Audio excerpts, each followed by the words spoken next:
Broadcasting live from sunny South Florida, this is KMA Talk Radio. Life, liberty, and the pursuit of fine cigars.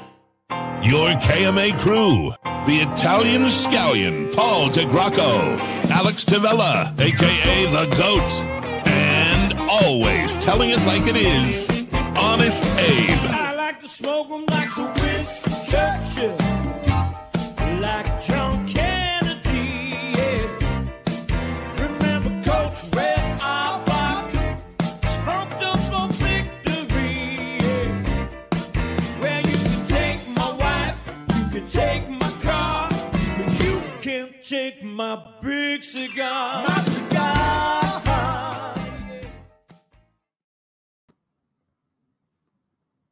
Good morning. Do I not have a camera? Am I being heard? Yes, you are. Technical difficulty. Hold on. Is it the Croco difficulty? Yes. There we go. As always. All right. Good morning to all our loyal listeners, libertarians, and lovers of the leaf. I am your host, Honest Abe, and we are broadcasting this week's episode number 462 of KMA Talk Radio. As we are scattered all over, I am in the mighty Midwest town of Chicago, Illinois. Stocked up here, getting ready to broadcast. And Paul, I'm going to believe, is somewhere in Disney. I am, yeah. I was hoping you could see the background because I have the Epcot Spaceship Earth in my window and then the Tower of Terror on the other side. It's amazing. Interesting. And broadcasting straight from the Goat Cave is our man, Alex Tavella. Good morning, gentlemen. Interesting background you got going on today. Interesting background. We got a little something going on. I assume we'll talk about it in a little bit with our guest. Dave D. Dave, I'm always on, Dave, even when I'm on vacation. Got to do what you got to do.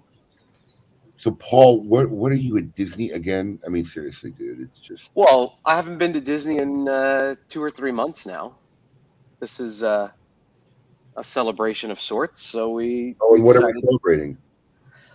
We always go every year for my birthday. My birthday was Thursday, so we decided to come because we don't come during the summer because we're not tourists. How old are you, Paul? I just turned 39. So as a 40-year-old man, Disney's still your thing for your birthday. I'm not 40 yet. I'm 39. Yeah, 40. Wow, that's some angry words there from some of our KMA crew out there this morning. I'm with you, Kev. I'll tell you what, it's usually packed this weekend, and we were prepared for that. So we wanted to stay in a resort where we could at least walk to one of the parks. But it's not that bad. We were at Hollywood Studios yesterday. It was just kind of normal. It wasn't too packed, so it was nice. It's super hot this week, man. It was. Oh, Abe said 1 minute. It really. You know what though?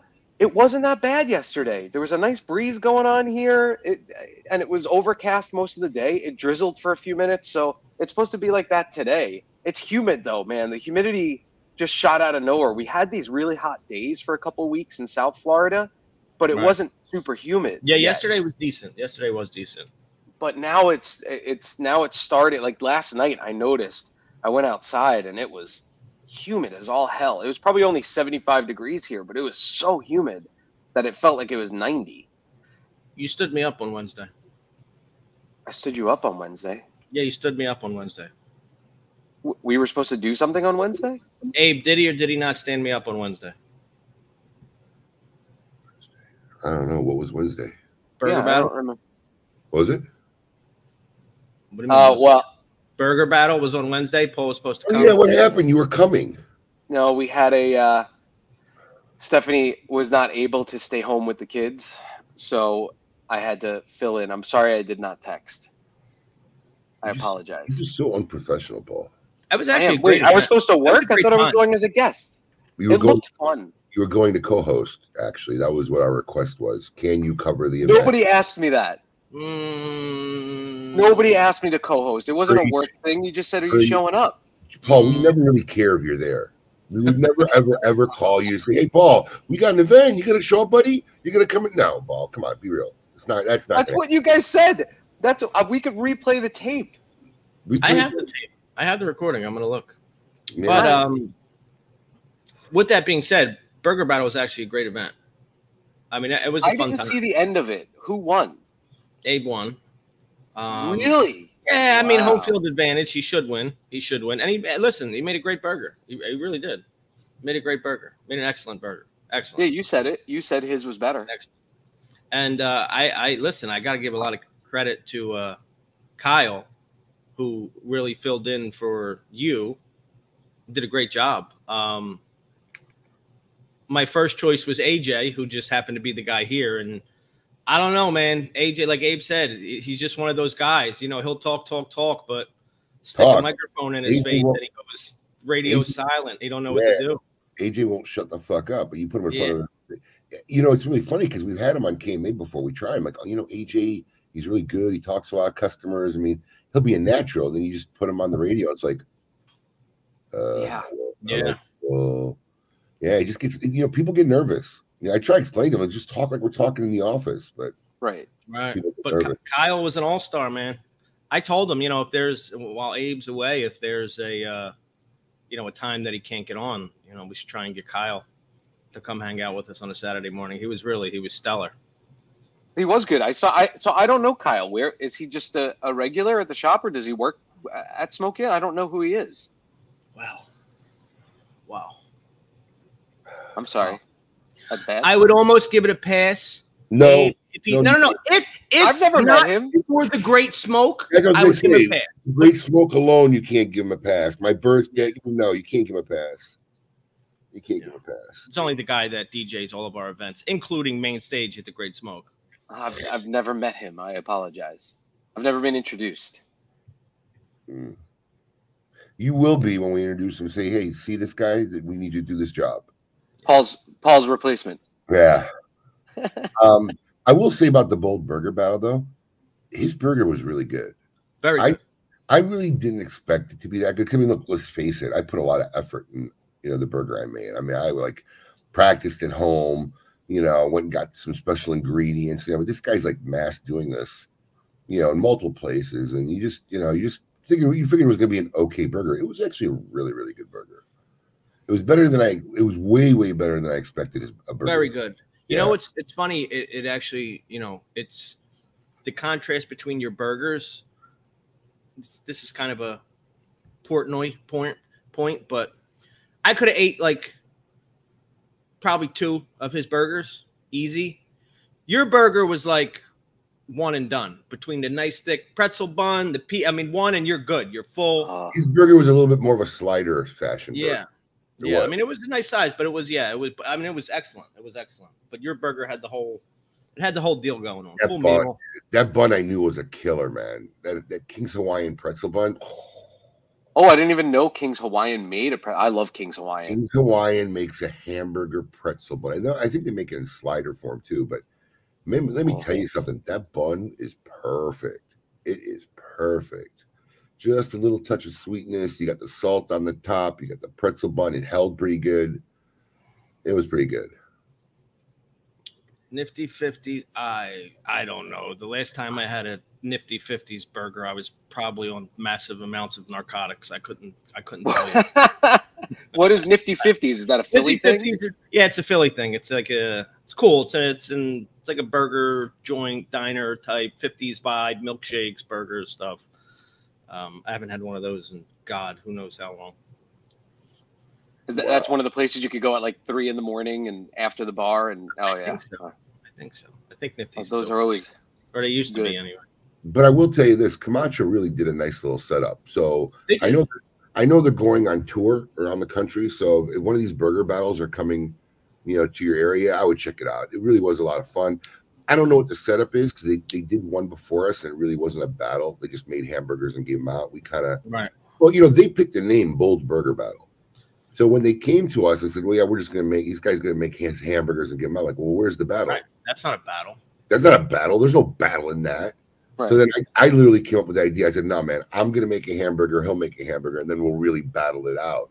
So I don't know what the format will be in other places, but the guy's burger is definitely worth going. So if one of these Bold Burger Battle things comes anywhere near your area, check it out. It really is a lot of fun. And the burger's worth it. I was going to say a lot of fun and the burgers are good. So, yeah. Yeah. Absolutely. And they gave away some epic stuff. They gave away that grill that was a tank. And then, can't remember who it was. It was Dave Vaughn. 1 year meat subscription to Climax Wagyu Farms. Oh, man. That's awesome. Yeah, the meat subscription I heard is like $2,400 for a year. So, which, like I said, with inflation, by the end of the year, it'll be a $3,000 value. Right? Yeah.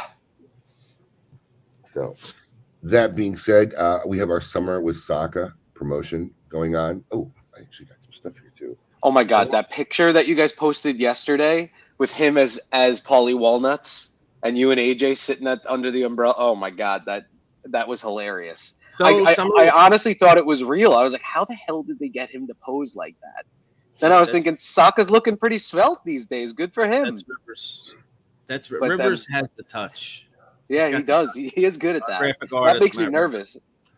he's got even just the little intricacies blow me away. Like if you notice, if you look at the picture, there's just a portion of the ashtray is sitting in the shade, and then the little bottom is not, and he made the color right. So that ashtray, that ashtray wasn't on the table. I don't have one. We don't have them. He put that there. That's how good the guy is, along with Saka. Yeah. But yeah, Summer with Saka is coinciding, of course, with our Memorial Day sale as well. So use code MEM20 and get yourself some 5-packs and save some money at the same time. Yeah, there's an event page. Just go to the event page. It has all the 5-packs. And I don't know, I think the prizes are up now to 50, 60 prizes. We're just giving away a whole bunch of stuff, including these stone ashtrays that everybody wants, a mega Saka Squatch, a mini Saka Squatch, cups, mugs, beanies. And then we threw in some of these, which are pretty cool. Oh, you brought one? Oh, yeah. Is that a rally towel? Rally towel. That's cool. We have some Sin Compromiso rally towels. And we have some... Oh, nice. Saka Squatch. Rally towels. So, yeah, we're going to rally. Might as well give him a teaser. / Abe's Desert Sweat Towels? Literally. Ooh. That's pretty cool. Oh, it blurred out. There we go. The Great Smoke 2023. That is for those people that don't believe us when we say we start working on the next year immediately. Here's the picture we were talking about. I see it in the ashtray now too. Yeah, I mean I don't have the ashtray. That he put that in there, and literally just the little intricacies. And he nailed Saka on Polly Walnuts. Yeah, that's great, man. That's cool. So, yeah, a dozen towels have been thrown in the mix, and Alex is going to be posting some more updates. So, basically, one 5-pack between now and the end of June gets you an entry. The more entries you have, the more chances you can win stuff. You can win multiple stuff. So, Dave needs everything. What was that? Dave, I need that towel. He needs everything. He does need everything. He's a hoarder. Bald guys really do need a towel, though. That's true. Right, that is true. What else is going on? Anything else going on today? Yeah, so yeah, I just want to touch on my poll that I did, which I found the results kind of odd. So this actually stemmed from Eric Guttermson posted a photo of a hot dog, and it's funny how it turned out because I think what he was trying to get at, the caption was like, "This is technically a sandwich," and I think he wanted to get into the debate that a hot dog was a sandwich. But unfortunately, what everybody else kind of noticed and roasted him for was that there was ketchup on the hot dog. It was ketchup and mustard, right? It was both. No, it was just ketchup. It was just ketchup. Now I got to check. I believe. So yeah, I was just curious, and I wondered, what some of the things that the sacrilegious things we do to food, what would top the list, and I was kind of surprised by the answers, by the poll. I mean, do you just to before we get to it, is ketchup on a hot dog sacrilege? Yeah, I mean, after the age of like 12, yeah, absolutely. Yeah, once you become I'm going to say once you hit your teen years, you don't. Yeah. So, quick story: when I was like 12 or 13, we were at one of my brother's football games, maybe a little bit younger, with my grandfather, and my grandfather said, "I'll get you a hot dog." And we went to the hot dog stand. He ordered his. He said, "All right," and the boy wants something. I said, "I want a hot dog with ketchup, please." My grandfather gave me the dirtiest look ever, handed it to me, and when we walked away, he grabbed me by the shoulder and he goes, "If you put ketchup on a hot dog, I will never buy you a hot dog in public again." And I was like, "What the hell? I love ketchup on a hot. I still do. I put ketchup on a hot dog." Obviously, his wisdom had no bearing on you. No, I knew I wasn't getting a free hot dog. Wasted wisdom. He was giving you life lessons. He took a moment out of your time to give you a really good life lesson. He gave a lot of life lessons. He didn't catch it. A lot of life. He didn't catch it. And you just chose to ignore it. All right, so let's look at your poll. Right. So I came up what I think were the top 3 most sacrilegious things. All right. I don't know. I don't think one of them is really sacrilegious. I think one of them is just poor taste. All right. So pineapple on pizza, mayonnaise on a cheesesteak, and ketchup on a hot dog. Yeah, I didn't think pineapple on a pizza was such a big deal. Oh God, many people hate it. I love it. I don't like love it, but I'm not against it. I didn't think it to be, you know. Pineapple and pepperoni on a pizza is delicious. But there's places in New York that won't put pineapple on your pizza. They refuse. Some of the old school, especially Sicilian guys, get very upset by pineapple on pizza. But I like it. Oh, look at this. Yeah, like they have the whole Hawaiian. They start marking the Kleenex so you know when you get toward the end of the box. I never seen that before. Is that like 3 or 4 before, or is that? I don't know, but the box is almost empty. I'm like, what the? I'm thinking somebody just snotted on my Kleenex. Yeah, it's a different color usually. No, it's called a blue streak. It's just a blue streak. Oh, yeah. Usually, they used to always do like a peach color for the last couple. No, now it's like some blue streak they put on there. So how do we implement that at the shop with the paper towels in the bathroom? Like that would even make a difference. No, it wouldn't. But you know the mayo on the Philly cheesesteak, I think it's mostly a Philly thing. Like I couldn't relate to that question at all. Yeah, I didn't know that was even a thing. It's a sacrilegious Is that thing. people do that? Yeah. Listen, yeah. I'm going to tell you the truth. When I heard that they actually use the actual Cheese Whiz product on a cheesesteak, I like what? Who uses that on real food? And I didn't even know that was like a real legitimate thing. Yeah, I'm not a whiz guy. I just don't see how that's even considered to be put on any kind of a real sandwich. Because it's not real food. It's just such a gross product. It is. I don't mind it. I mind the sloppy mess that it becomes. It's just not worth it. It's not worth the, you know. I mean, eating a cheesesteak or any type of sandwich anyway, really, any type of city, more often than not, you're eating standing up, leaning over Yeah, pretty much. So with Cheese Whiz just makes it that much more of a mess. I'm not a Cheese Whiz guy. Pineapple on pizza, waste of piece. You'll get hit with it. See, these are the comments. These guys don't understand. These are the comments that get you banned on Facebook, and then you message me and ask what you did. That's funny. It's not me. It's Facebook. That's funny. Oh man. Oh wow, Coop is kind of pro. You don't put pineapple on a standard tomato and cheese pizza. Wow, all right, Coop. See, I could put pineapple on. I like pepperoni and pineapple. I don't like the Hawaiian with the ham. Well, yeah, pepperoni and pineapple. Oh, pepperoni's just a ham offshoot anyway, or ham's just a pepperoni offshoot, right? Yeah, that's true. It's a spicy ham. Spicy ham. Gabagool. Yeah, that's my thing. And you know what?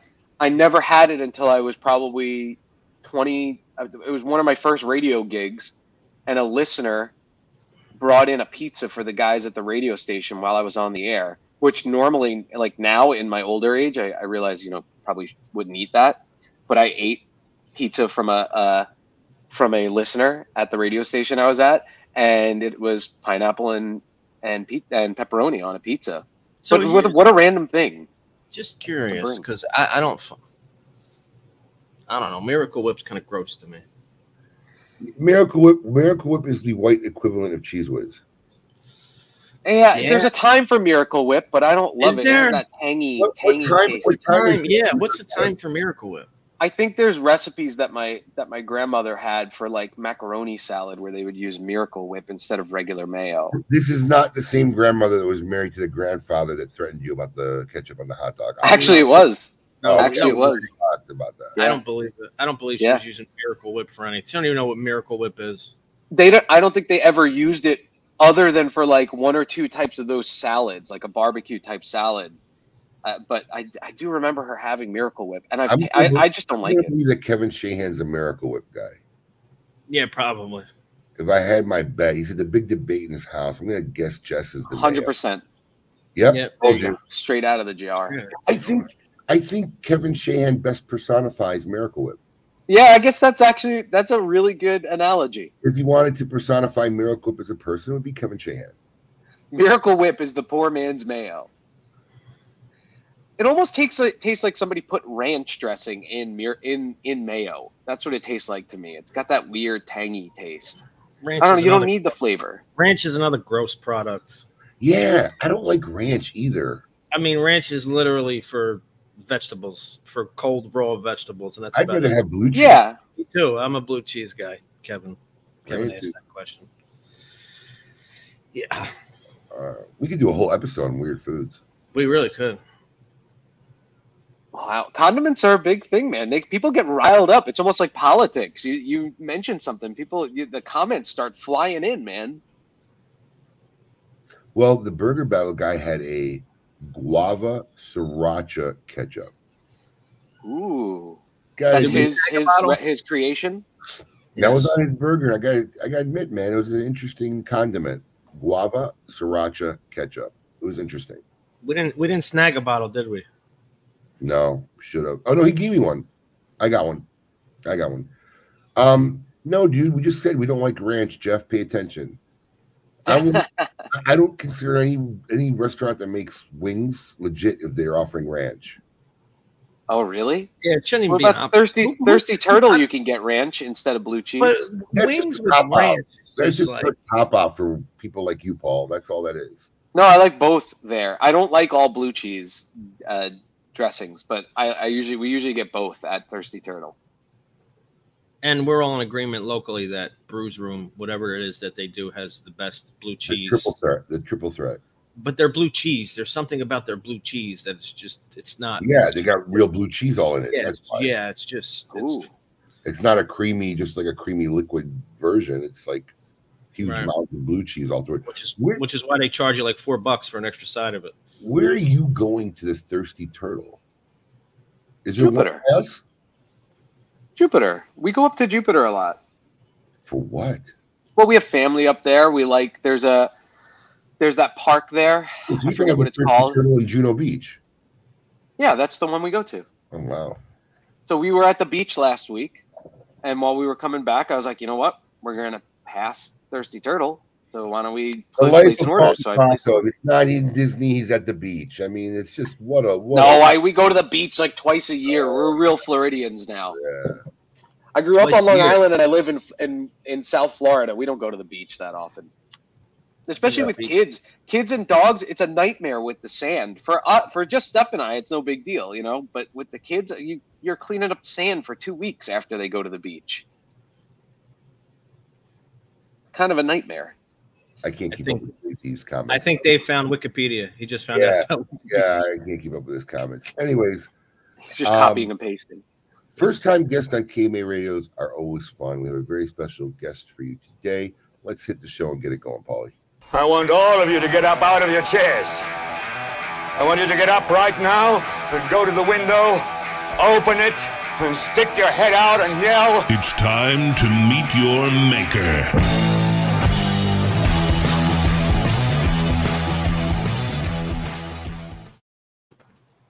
So joining us today, Laurel, wait, I don't know where you are. I was going to say from. Are you home? Are you in Milwaukee? So I'm in Nashville. I live in Nashville now. Oh, okay. Sorry. So joining us that's okay. From Music City is Laurel Tilley of Macanudo. Welcome to the show, Laurel. Thank you. Happy to be here. You know, it's a lovely day to sit out on the deck and smoke a cigar and chat with you guys. So, I mean, I know you caught a little bit of the show. I mean, let's just get your take on it, Laurel. I mean, what's your take? Miracle Whip or mayo? Mayo, 100%. Of course. Ketchup on a hot dog? No. Oh, wow. All right. No pineapple on pizza either. You know what? Here's another one we didn't bring up. Curious, right? Does anybody really like Tabasco?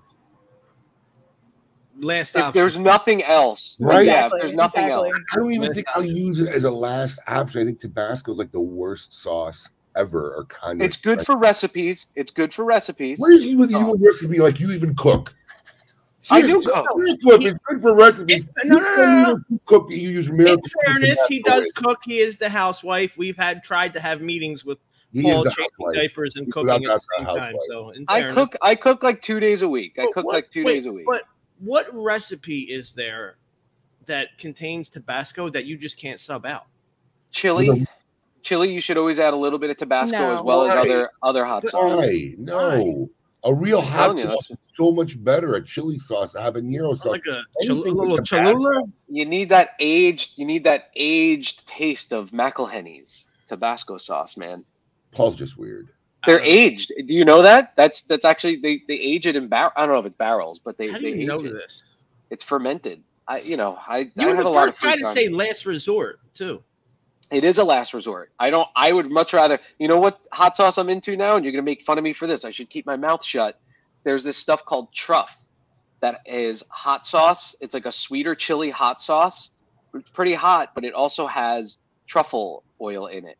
And it's to die for on French fries. It's actually not, there were guys at the Great Smoke. I can't remember the company name. I forget. But they had like a whole bunch of hot sauce. There was a truffle one. There was a truffle barbecue sauce, actually. They had some truffle ones. They were really good stuff.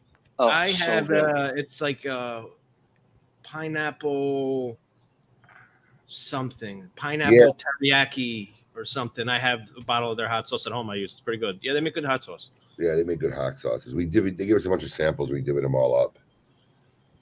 So, yeah, so we had a food condiment morning. Sorry, Laurel. That's okay. I can talk about food all day. Oh, you have food too? Yes, I love food. Is barbecue one of your favorites, being now that you're in Nashville? Yeah, Nashville is a little bit more of a hot chicken scene, but the barbecue is good. My husband is really into barbecue and smoking meats, and so I don't really do too much of it on the cooking side, but I enjoy eating it. We never brought this up, Abe, but I'm just curious. That place in Texas, best burnt ends like ever in history? Yeah. Yes.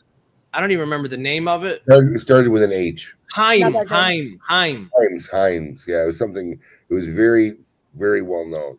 What's that, in Fort Worth? The Yes. wait when we showed up, the wait was like I don't know, it had to be almost close to 2 hours. And then I concocted a sign that said you could sit at the bar and they'll serve you at the bar. And I couldn't believe it. We just like, let's go. We just sat at the bar and everybody was like waiting in line and ordered food. Were they worth it? Yeah, it was pretty good. The Okay. burnt ends we could have just had a whole hour's worth of sitting and eating their burnt ends. It was They were literally just like explosions in your mouth. Nice. I don't mind waiting in a place like that for food if it's worth it. There's nothing more disappointing than waiting 2 hours and you're like, okay, this food is subpar. Yeah, and it's a bust. Right. Absolutely. Yeah. Well, in so many And I've been places, I don't disappointed work the way hype. more.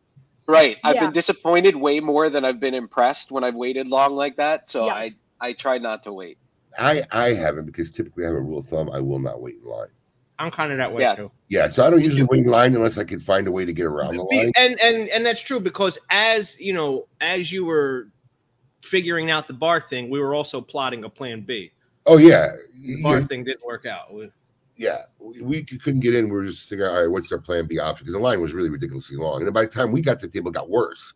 But I like to do good research, so I'd already done a little research on it. We didn't just roll up on this place. I Right. looked into it, and it was a very well-known place, a lot of good reviews, kind of historic in the area. It was good stuff. Okay. So, Laurel, Hi, Tyler. tell us a little bit about you and how you got into your position here in the cigar industry as a Macanudo ambassador. All right. So I started on the retail side. I worked at a retail cigar shop in Milwaukee for about 6 years and took a job with General as an event manager.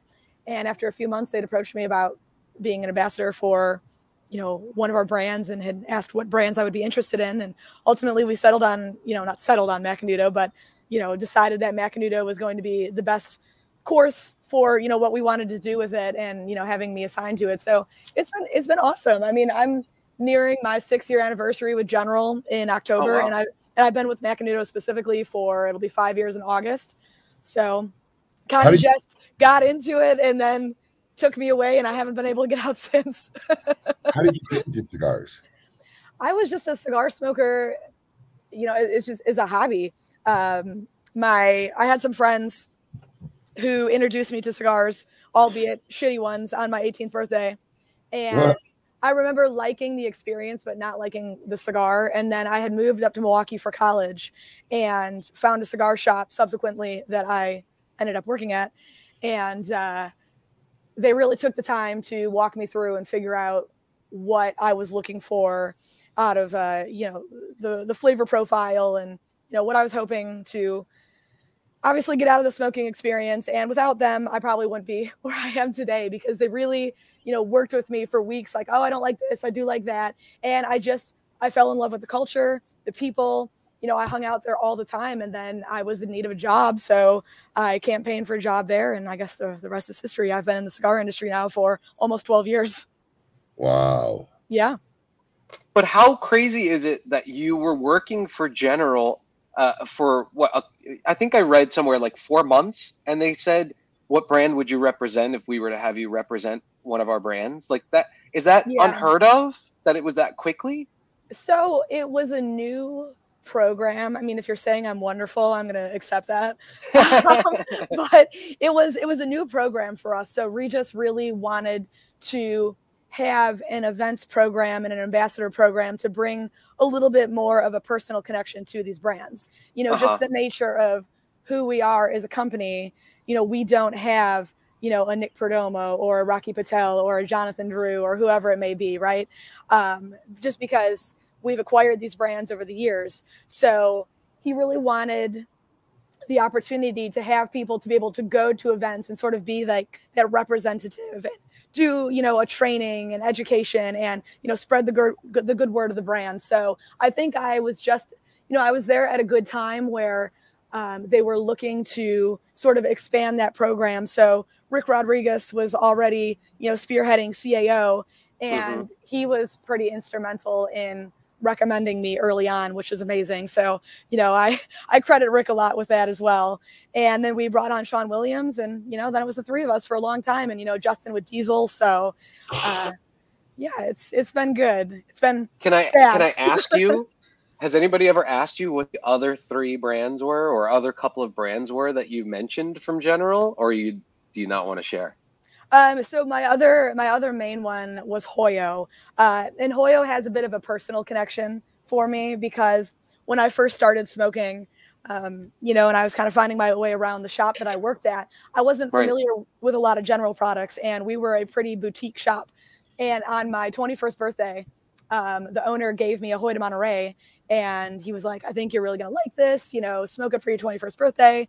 And it was a surprising recommendation for him because he was not necessarily a big champion of General cigars. And I smoked it, and I was like, damn, this is really, really good. And it sort of opened up this whole new realm of cigars for me that I hadn't necessarily looked at before, just because the shop that I was, you know, affiliated with wasn't necessarily, you know, selling those consistently. It wasn't necessarily what they were, you know, big on. And so I started looking into more of the Hoyo products and Macanudo and CAO, and kind of getting into the whole General portfolio. So for me, that was the cigar that really like put General on the map for me. And it's one of those cigars that you can smoke every day, all day, and never be disappointed with it. So Hoyo was also one of the brands that I was interested in.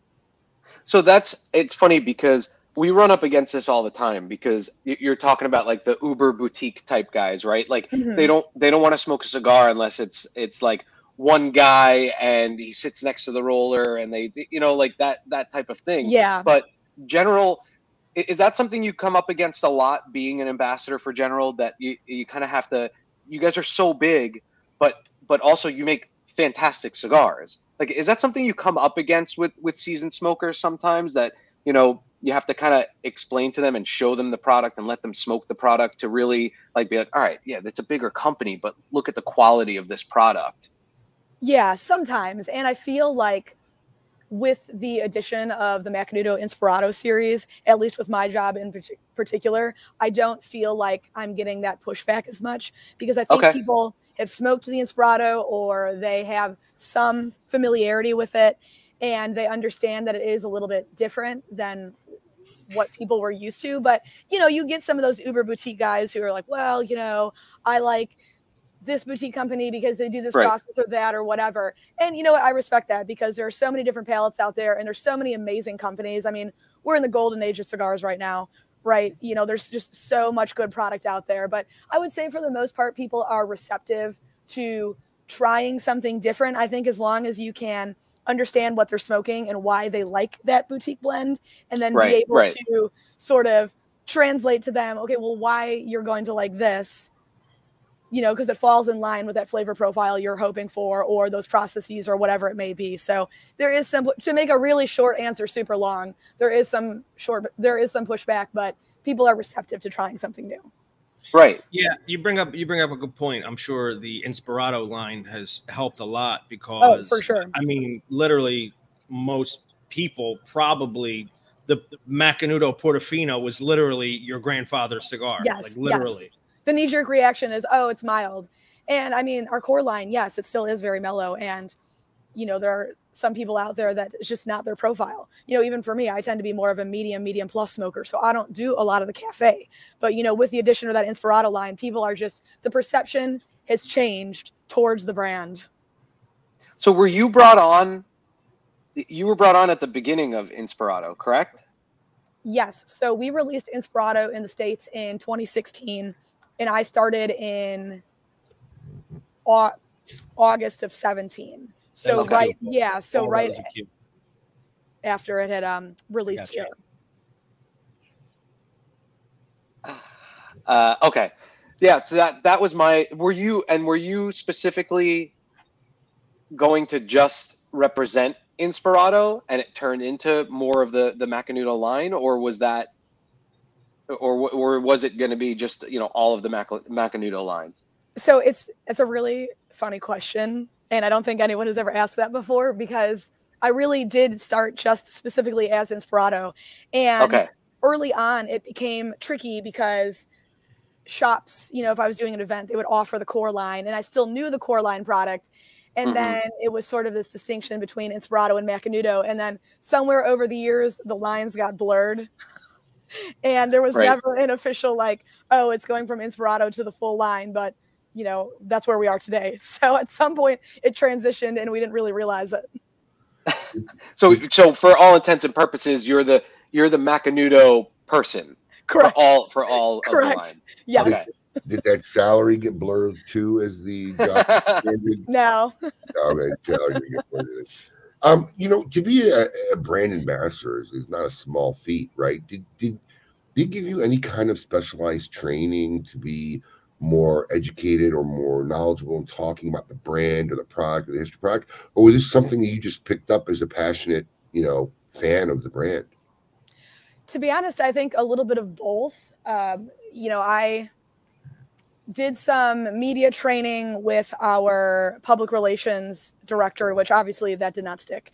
But so we did a little media training early on, and I've always been really comfortable doing public speaking and conducting like speeches and trainings and being on camera and stuff. So that came pretty naturally to me as far as like having to be sort of the, you know, the speaker for the brand. Right. And then I went down to Honduras. So I went down to the Dominican early on in my career here and did some training at our DR factory. And then when I took on specifically the Macanudo role, I went down to our Honduran factory as well as our Nicaraguan factory and did a few extra weeks down there, kind of overseeing every process. So everything from being in the fields and, you know, seeing the crops in, you know, the little seedlings in the greenhouses to the sorting to the packaging. So there was a little bit more hands-on training early on, but you know, there's only so much you can do. It's just, you know, learning as you go on. And sometimes people ask you a question that you don't know the answer to. And I have, you know, people at the factory I can reach out to. So in just the 6 years I've been here, you pick up the little things that you don't know to ask early on, right? You don't know what you don't know. Right. A lot of it's got to be on the job training. Yes. And it's okay to say you don't know because you'll find out.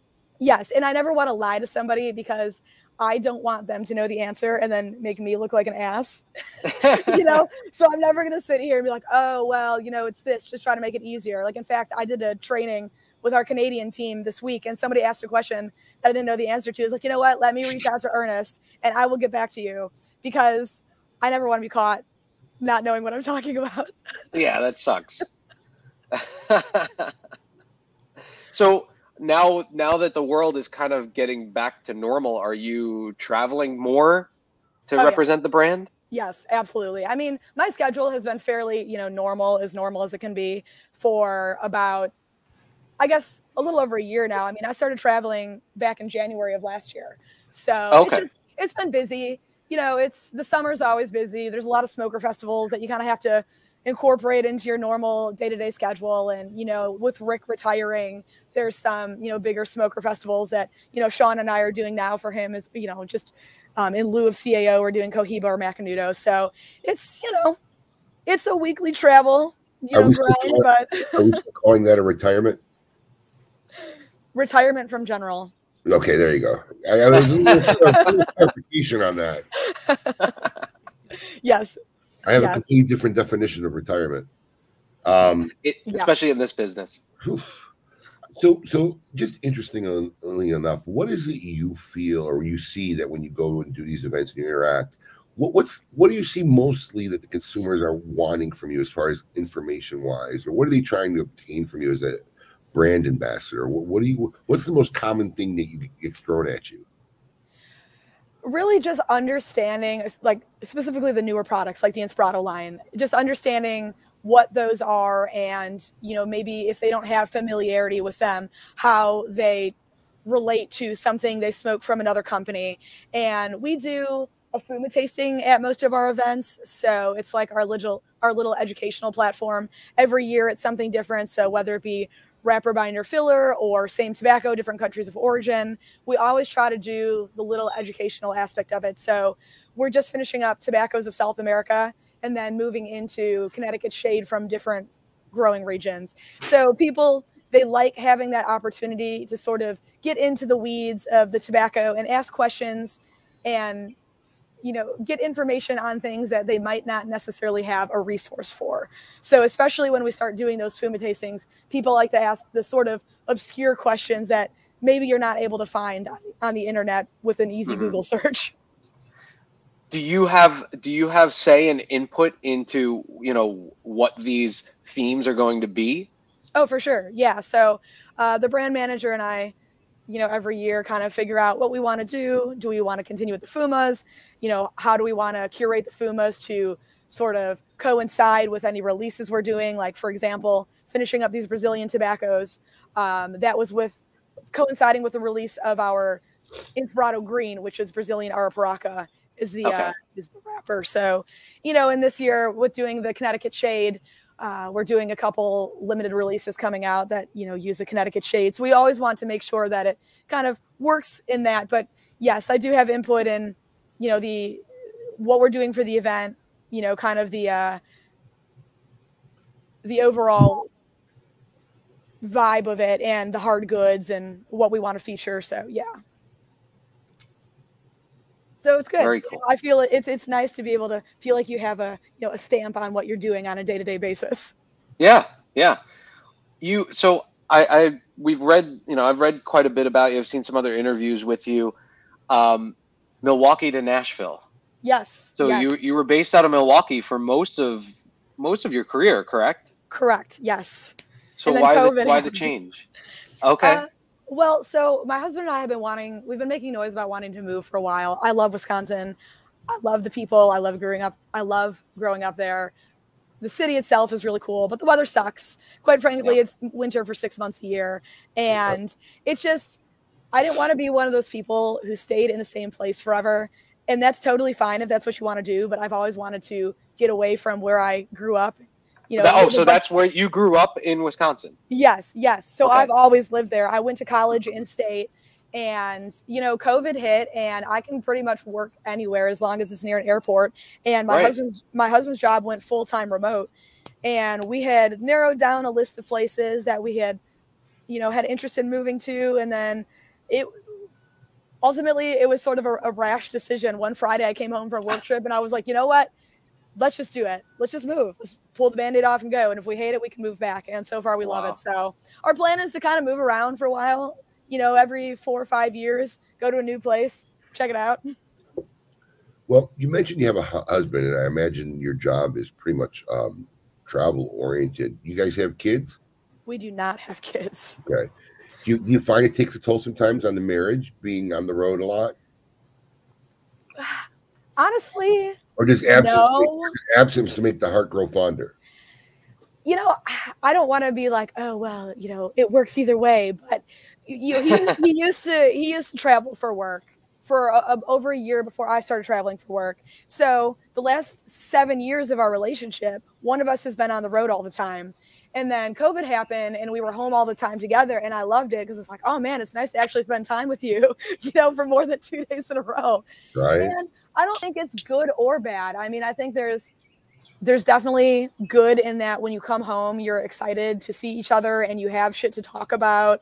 And it's like new and fresh every time that you get home on what Friday or Saturday or whatever it may be, you know, but there are some days, you know, Tuesday morning rolls around, you know, I felt like our weekend was busy or whatever, and we didn't get to spend enough time together. I'm like, oh, okay, well, I have to leave for the week. But in general, I think as long as you have a strong relationship and, you know, I never let the job come before him. I always say, like, look, if it gets to the point where this isn't working for us anymore, you know, I want our livelihood to be the priority. And I think going into it with that mentality is always healthy as well, you know, prioritizing our relationship over anything else. But he also understands that I love this job, so he's not ever going to say anything. I don't know. It sounds like the ideal marriage to me. I should probably start traveling. Yeah, it's good. It's good. You know, I mean, I've been doing it for 6 years. Like I said, he traveled for a year prior, so we've been rocking it for 7 years. As a brand ambassador, do you? Oh, I mean, I don't know if it can be publicly done, but you ever smoke other people's cigars? Oh, absolutely, all the time. So that's allowed. Oh yeah, totally. I like putting myself in people's shoes. I was just thinking, if I was a brand ambassador, like I had to be stuck smoking like one brand. I mean, even if it's one line. You know, Abe, it's funny because I remember a situation back in, we were in Delray at the shop playing poker with a certain rep of a certain brand that I'm not going to mention. And I don't know if either Asher was born or you found out it was a boy or whatever, but you came out. I showed up late. You passed out. You yeah. had, I don't know if they were Padron 45, but Padrones. And the rep was like, oh no, like, you know, he almost wouldn't take one. I can't remember what rep was there. I remember exactly who it was. Okay, but I'll tell you a funny story about that. It was really funny because, you know, we had gone back and forth whether we were going to know and not going to know, and they ended up finding out it was a boy, but it was in a sealed envelope, and my sister-in-law had it. So my wife had gone to spend the day with my sister-in-law, and they had decided they were going to find out in advance and to know, because my wife really wanted to kind of really get ready, you know, it was a boy, to start setting rooms up and stuff. Well, and the whole point of you having a fourth child was to try for a boy, correct? That was never the point. Oh, I thought that's why Emily convinced you to have another kid. No, Emily just said you need to have another kids because our kids were great. She's like, you make great kids. You guys need to have more. Yeah, it was really never the point. Like, we're going to do it again to get a boy. It was we never looked at it like that. But yeah, because what happens if it's a girl? What? Then it's your disappointing child. Yeah, you can't go in with that mentality. Yeah, she's going to grow up with a complex. We just kept having girls. But so I was driving on my way to Delray. I remember that day. And so I knew my wife was with her sister-in-law, and I knew they had this envelope, and I got a call. And the second I got a call, because I wasn't sure if they were going to open or not. It was kind of a debate going back and forth. The second I saw the phone ring, I knew I was having a boy. Because if that was a girl, they would have glued that envelope back up, act like they never opened it, and just waited till the baby was born. Literally, they would have never called me. So awesome. I remember that. You guys were all playing poker. I was so happy. I bought a box of Padrones. I started passing it out to everybody. I remember that day. But I can't remember who the rep is. You'll have to tell me later. I texted it to you. Oh, okay. But yeah, that's funny, Laurel. Like, if you're like, I mean, obviously not at an event, but like what Abe is saying is right. Like, you're in your free time, you and your husband walk over. Does your husband smoke cigars, by the way? He does, yes. Okay, so like you and your husband walk over to the cigar bar in Nashville, and you want to smoke a cigar. Are you like nervous that somebody would take a picture of you smoking another brand cigar? Is it like that? Like, do you pull the bands off immediately? No. I mean, and I was a cigar smoker before I started this job, and obviously, right. You know, I love Macanudo and I smoke it a lot, but I have an appreciation for everything else that is out there. In fact, when I'm smoking on my free time, I try to not smoke Macanudo because I want to enjoy other cigars that I know that I like, or try something different. And, you can even look at it from a, a competitive edge, right? There's something new out there. I want to smoke it and know what else that Macanudo has to stand you need to up know with. what's in the market. Yeah. Market research. But no, I just, if we're going to go on a Saturday night, in fact, we're meeting a friend for a cigar tonight, and I will smoke something completely different. And, you run into the reps on the road, you all switch cigars, and you enjoy it with them. So I don't see any issue at all in smoking somebody else's cigar. Yeah, it helps you cross-reference cigars too. I'd imagine. Yeah, you like that? You want to try Macanudo? Well, this is kind of in that range. Yeah, well, I smoked both. And everybody, companies want to look at somebody else's product, what they're doing well with, and come up with something that maybe can be comparable. And if you're going to try to go toe to toe with a product that I work with, I want to see what the competition is as well. Plus, I just enjoy other cigars. Yeah. I believe cross perspective is necessary. It really absolutely. Is. I mean, do musical artists only listen to their own music all the time? I mean, if you were Elton John, would you only listen to Elton John 24/7? Well, Elton John's a bad example. He probably does just listen to his music. Right. Okay. Fair. Oh yeah. But every time I wear these sunglasses, they remind me of Elton John sunglasses. I was gonna say, we had a question from a listener that I thought was interesting. And I can't find. Oh, here we go. What other cities were you guys thinking about moving to other than Nashville? We were looking at Charlotte. We were looking great town. Yeah, we were looking at like the Tempe area, like Greater Phoenix area. So Charlotte. Those were the three. So Nashville, Charlotte, and like Phoenix area were kind of the three that we were really, really considering. We wanted something warmer, but I like the seasons change. So that's kind of why Charlotte or Nashville appealed to me above Phoenix, because I don't do well with the heat. Like hot all the time. No. Hi, welcome to Florida. Yeah, exactly. No, and it started getting super humid here recently. And I was like, oh no, I haven't even gotten into my first summer yet, and I already can't handle this humidity. In fact, I went the other day and got a bit of an undercut just to keep my hair off my neck. Yeah, I mean, it gets hot there too. You have hot summers in Nashville. We do. We just get used to it here. I don't know. It's Alex and I have been here. How long have you been in South Florida, Alex? Almost 13 years. Okay, so I've been here 7. You just kind of get used to it. But I'm from Long Island, so humidity is not different to me. I mean, in July and August on Long Island are just as bad as the humidity here. Yeah, I mean, the humidity in Wisconsin it could be bad too, but I think the biggest thing here is just the storms. People talk about the storms in the South being different, and they really are. And we have this beautiful deck that we sit on and just like watch the storms roll through. We'll sit, smoke a cigar, and it's like 2 a.m. and this huge thunderstorm rolling through. But just to feel that crazy weather shift, I've never felt that living in the North. Yeah, like you just didn't have that pattern. You'll get a storm. We just had last week. We had a bunch of storms. We had one roll in. There was hail flying from the sky, and it was like the end of days. Things are flying around in our backyard, and literally 15 minutes later, where is it, in Florida? Yeah, at my new house, we had hail.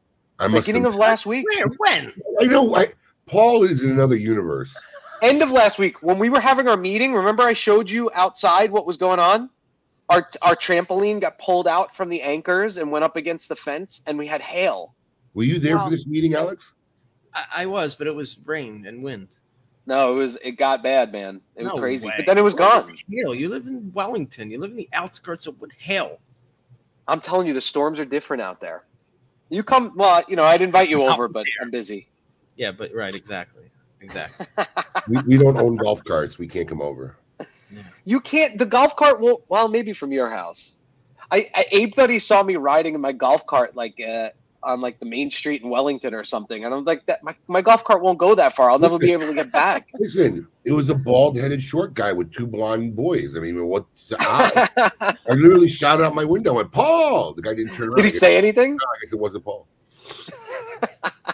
I was in Coronado Island a couple of weeks ago, right off of San Diego, and because it's so condensed and a fairly affluent area as well. Everybody gets around on these just massive golf carts. Like people pick their kids up from school on like 4 or 6 person golf carts, and like everybody's got their backpacks and their groceries, and like that's just how people get around. This is crazy.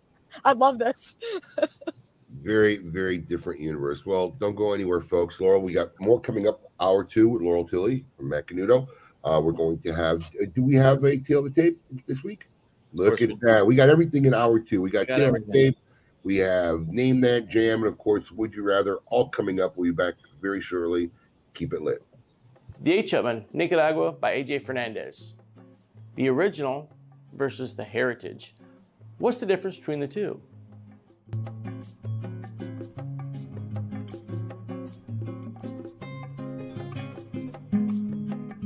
The 8-Chapman, Nicaragua, AJ Fernandez heritage. The story of AJ Fernandez, coming from Cuba, raised by his grandmother out there, has a lot of love for the country, but also he loves tobacco, and he loves his new area where he bought his farm called Finca La Lilia, named after his grandmother, Farm of Lily. So he's got the love of tobacco, he's got the love of Cuba, and he's got the love of Nicaragua. Let's put them all together. So that tells the story of this triple fermented Brazilian Matafina wrapper and AJ estate grown Nicaraguan binders and fillers, creating a beautiful array of some sweetness, soft leather, a little bit of spice, with nice aroma notes of black pepper and earth tones. We hope you go out and enjoy this one, that it really tells the story of AJ, his love of Cuba, Nicaragua, and 8-Chapman. So please go out and try one. I think you'll thoroughly enjoy it. 8-Chapman, Nicaragua, AJ Fernandez, heritage.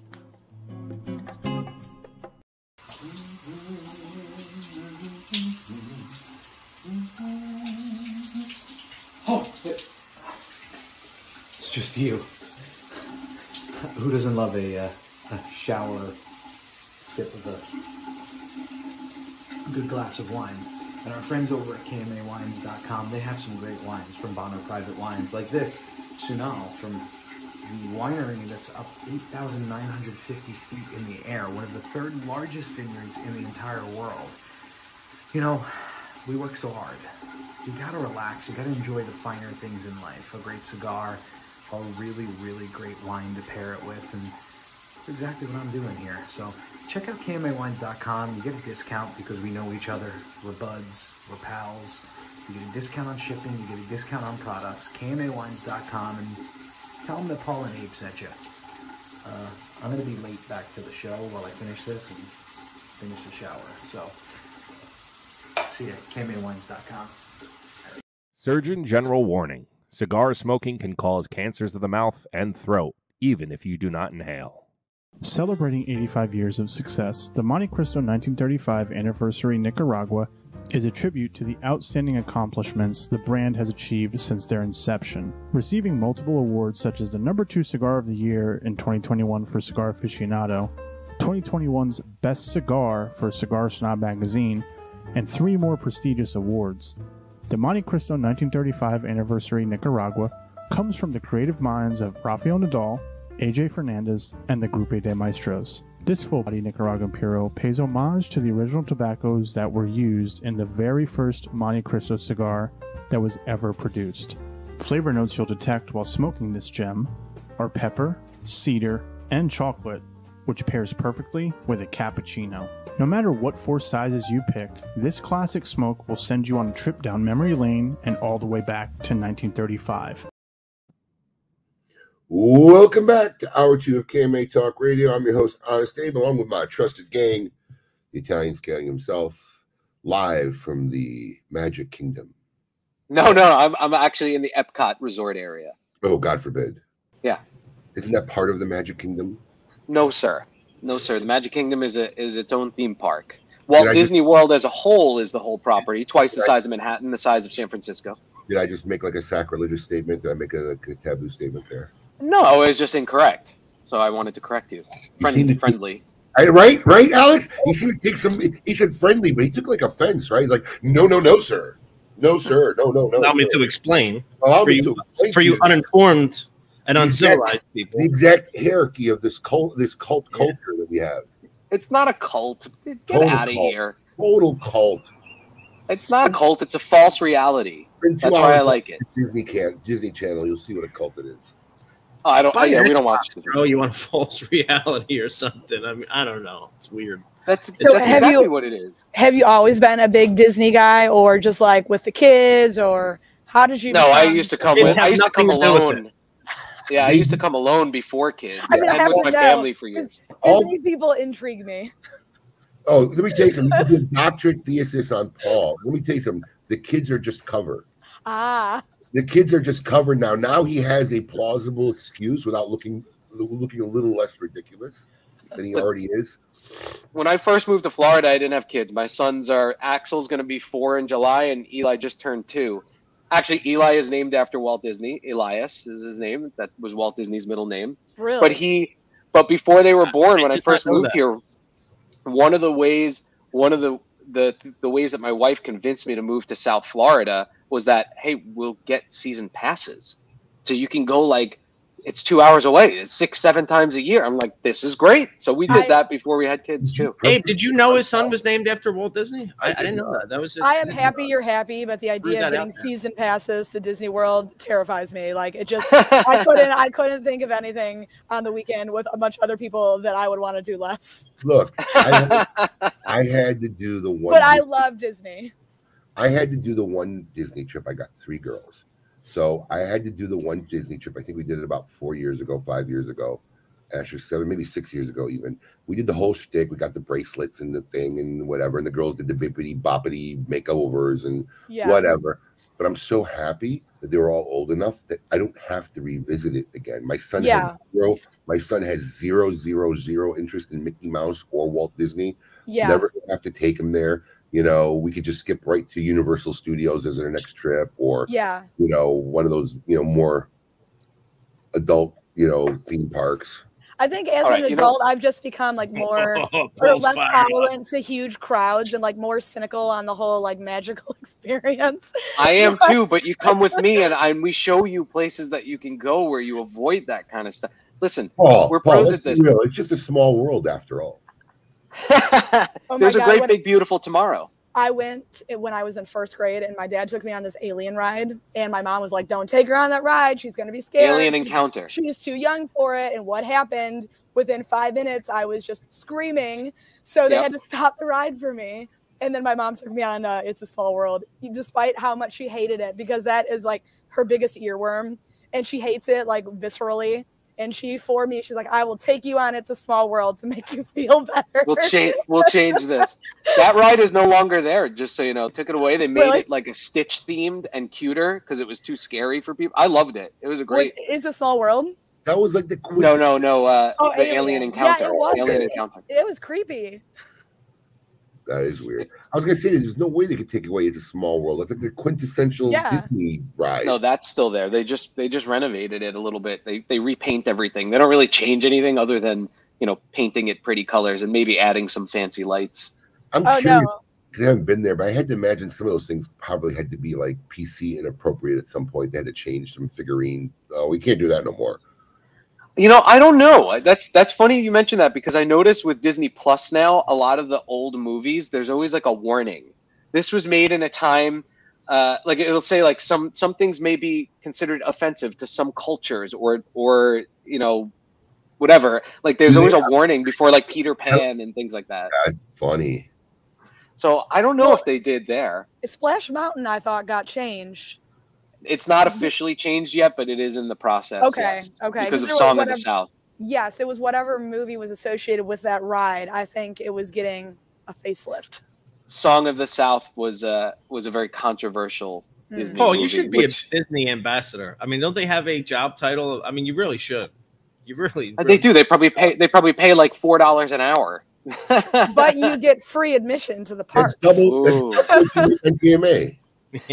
Yeah, exactly. No, you know what? The only other time in my life I ever considered moving to Florida before this was I know the casting director here at Disney. I had been hired for a couple of gigs, but I couldn't move to Orlando for a part-time job. Did they have an opening for Jiminy Cricket? No, but I am the right size. All right, Laurel. It's time for Name That Jam presented by Avo Cigars. Now that you're living in Music City, we're going to see if it had any effect on you because we're going to test. Right. We're going to test your musical acumen right here. So I've got to tell you, if it's country, not happening. Well, let's see what's going on. It's time to name that jam.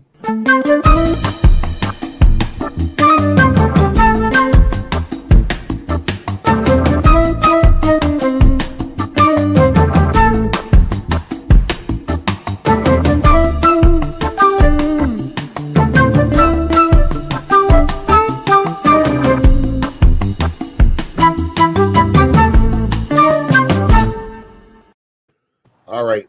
Interesting comment by Kevin Shahan, when we're talking about Disney. It's actually kind of a little creepy when you think about it. But he goes, well, yeah, fun fact about It's Small, the animatronics never shut off. Though the lights and music turn off at night. Ugh. The animatronics run 24/7, 365. That's my nightmare. Right? That's a little creepy. Can you imagine them just... Yeah, if I'm an overnight maintenance guy, I need like extra pay. Right? Yeah. And like the squeaky It's a Small World animatronics are just, echoing from the distance. Right. Seriously. And let me tell you something too, because Petra got some kind of modeling gig where she was doing something for the new Star Wars theme park because they were opening up.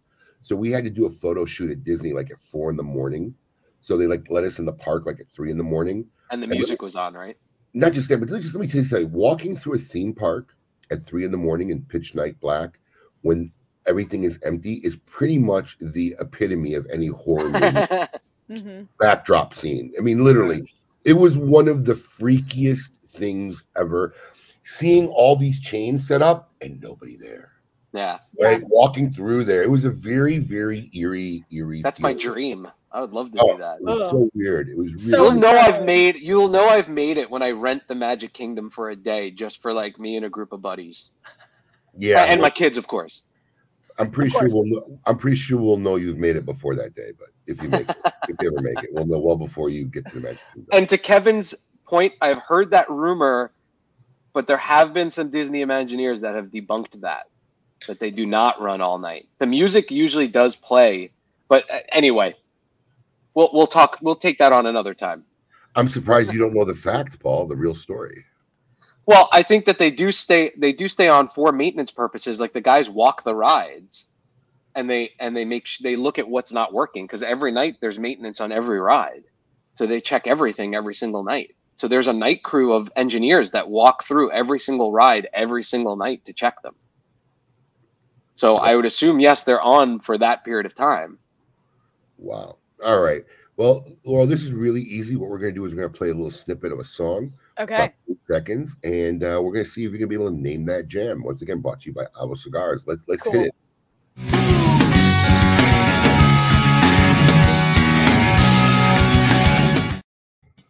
No. This song. Well, we could play it again if you need. I know this song. I know. It's not country.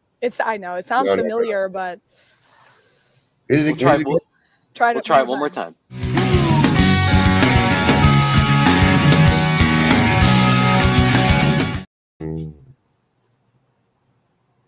don't want to say closing time, but it sounds so familiar.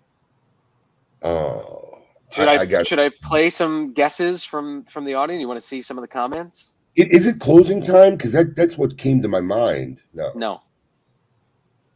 I know that song. We got some guys saying Green Day. Okay, so I'm in the right band. I just had they're saying some closing. No. Oh no, I'm not the right band. Right. Mm. All right. Well, let's see what the answer is. We ready for the reveal? Yeah, let's see. The time that turns the world around, 'cause you know where I'll be found when I come around. I own that album. Yep. There you go. Green Day. I remember getting that album. I think it was in junior high. So sorry, Laurel, you did not name that jam. I understand. I'll get the next one. Is that anywhere near your musical genre at all, or? Yeah, I mean, Green Day is not something I listen to on the regular, but I'm at least familiar enough with them. I mean, I hate when people say like I have an eclectic music taste because I mean, who doesn't? But I would say in general, like I would excel at like classic rock, like 70s rock. Okay. Alex, make a note for next time. There you go.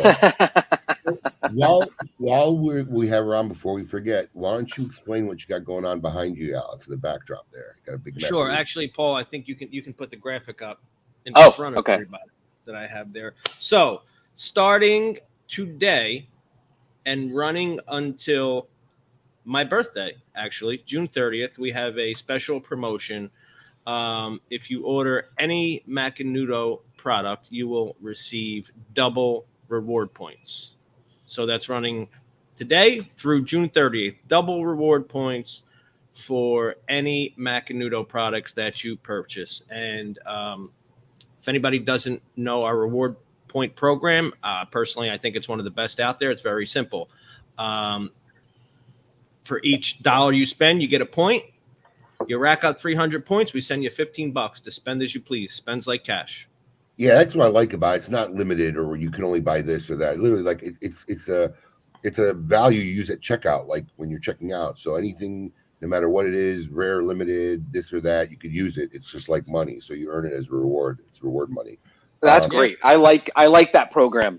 So if you want to check out some Macanudo product, easy way, rack up double reward points up, rack up them reward points. And now's a great time to do it, because today through Monday, we have our Memorial Day promotion. You get 20% off our already discounted prices on the web. So not only can you go and save extra money, you can get double points for your money. So we got a lot going on this Memorial Day. Yes, and I've been mentioned, but that Macanudo special requires no code. Just go ahead and purchase product, and it'll automatically generate double reward points for you onto your account. Great. Awesome. Cool. It's even better then. So, getting back to Laurel, when you got in it, even now, I mean, look, obviously the industry has come a long way in the last 5-10 years, and women are becoming definitely more in the spotlight of our industry. Did you feel that when you first got in, you were like the lone wolf? Was it harder for you, or did you feel any I don't know what the right word I'm looking for, but awkwardness for people being like a woman ambassador in a cigar industry? Not really. I mean, when I started on the retail side, there were 2 other women working at the shop when I came on. So it's not a common thing. Which is cool because I felt like I wasn't on my own island. By the time I left there, I was the last one standing. But I never really felt that there was an awkwardness or, a non-acceptance. I mean, occasionally you run across somebody who's just more intrigued than anything. Like, oh, what is a young woman doing as the ambassador of the cigar brand? But, I think it sort of helps breed conversation as well. So, no, I always felt that it was overall pretty accepting. But I will say in, the over 10 years I've been in the industry, to watch the shift in just, women rising in the category and becoming more, like you said, in the spotlight, being on social media, being in front facing positions with cigar brands, whether it be, a rep or in marketing or whatever it may be. It's been really cool to see. So, I'm here for it. I do think it's a great thing. I think it's healthy for the industry. I mean, look, they've always been there. They've always been around. Women have always, as far back as I can remember, great women in this industry. It's just not been as prolific or as well talked about or as well known. And it's becoming so, look, I mean, that's kind of life. I don't care what it is. I mean, it's a balance of nature, right? I mean, it's the old school clubs of just men or this, or, pretty much fallen to the wayside over the years. I mean, that's just the way it goes. Yeah. Well, it's good. I think it offers a different perspective, and women have different wants for cigars, and we have different palates, and just looking for different experiences relating to cigars. So I think it brings a sort of fresh perspective to an industry that's been predominantly one gender for a very long time. Absolutely. And 52% of the population is female, so why not welcome them into this industry as well? Yeah. And I think sorry, go ahead, Ed. No, it's not just on the manufacturer side, but even on the consumer level. Like, I've been in the industry now 25 years. There's always been women smoking, but it's always like been in the shadows, right? They never felt comfortable. Yes. Come out and hang out in the lounge and socialize. So it's really been nice to see over the last 2 decades the embracing of both genders in this culture, and You know, you go to the Great Smoke, you'll see. I mean, there's really almost just as much women as there are men there at the Great Smoke. I agree, Absolutely. especially this year. There was a huge female presence at the Great Smoke this year, and it was awesome. I'll remember when we first, I mean, I remember this is now going on 17 years of that event, right? We would often get the question, it would happen a lot, either phone call, by email. Are women allowed? Will women be there? You know, well, I want to go with my husband, but I don't want to be like the only woman there. We would get a lot of that. Yeah. Wow. You know? And then we would explain to them. I said, look, there's companion tickets. It's a fun day for couples, even when the wife, you know, maybe not be into cigars, they'll come to enjoy the day. So yeah, there's a lot of women there. And then when you look at the Great Smoke this past February, I mean, you know, I really can't say off the top of my head that it was a dominantly male attendance. I mean, it was got to be close to almost half. Yeah. Well, and I'm not talking about half as women coming as companions. These were hardcore cigar aficionado women, you know? Yeah. And I think it is a matter of just being comfortable and feeling included. I mean, you don't want to go and walk into a store on your own, somewhere you don't know, and feel intimidated, like, oh, why are all these people looking at me? Or why are people questioning what I want to smoke? And, you know, occasionally it doesn't really happen anymore, because I think I can assert what I want fairly early into the conversation, but it's the assumption, oh, you want something flavored, or you want something mild, or whatever it may be. But I think there's this greater awareness of women growing within the industry and making sure that people are having the right conversations and not putting them into a box. I mean, I can't tell you how many times people who work at a shop will be like, oh, how do you propose I talk to a woman when they walk in the door? Like any other customer, don't treat them differently. Yeah, like, hi, what can I help you find?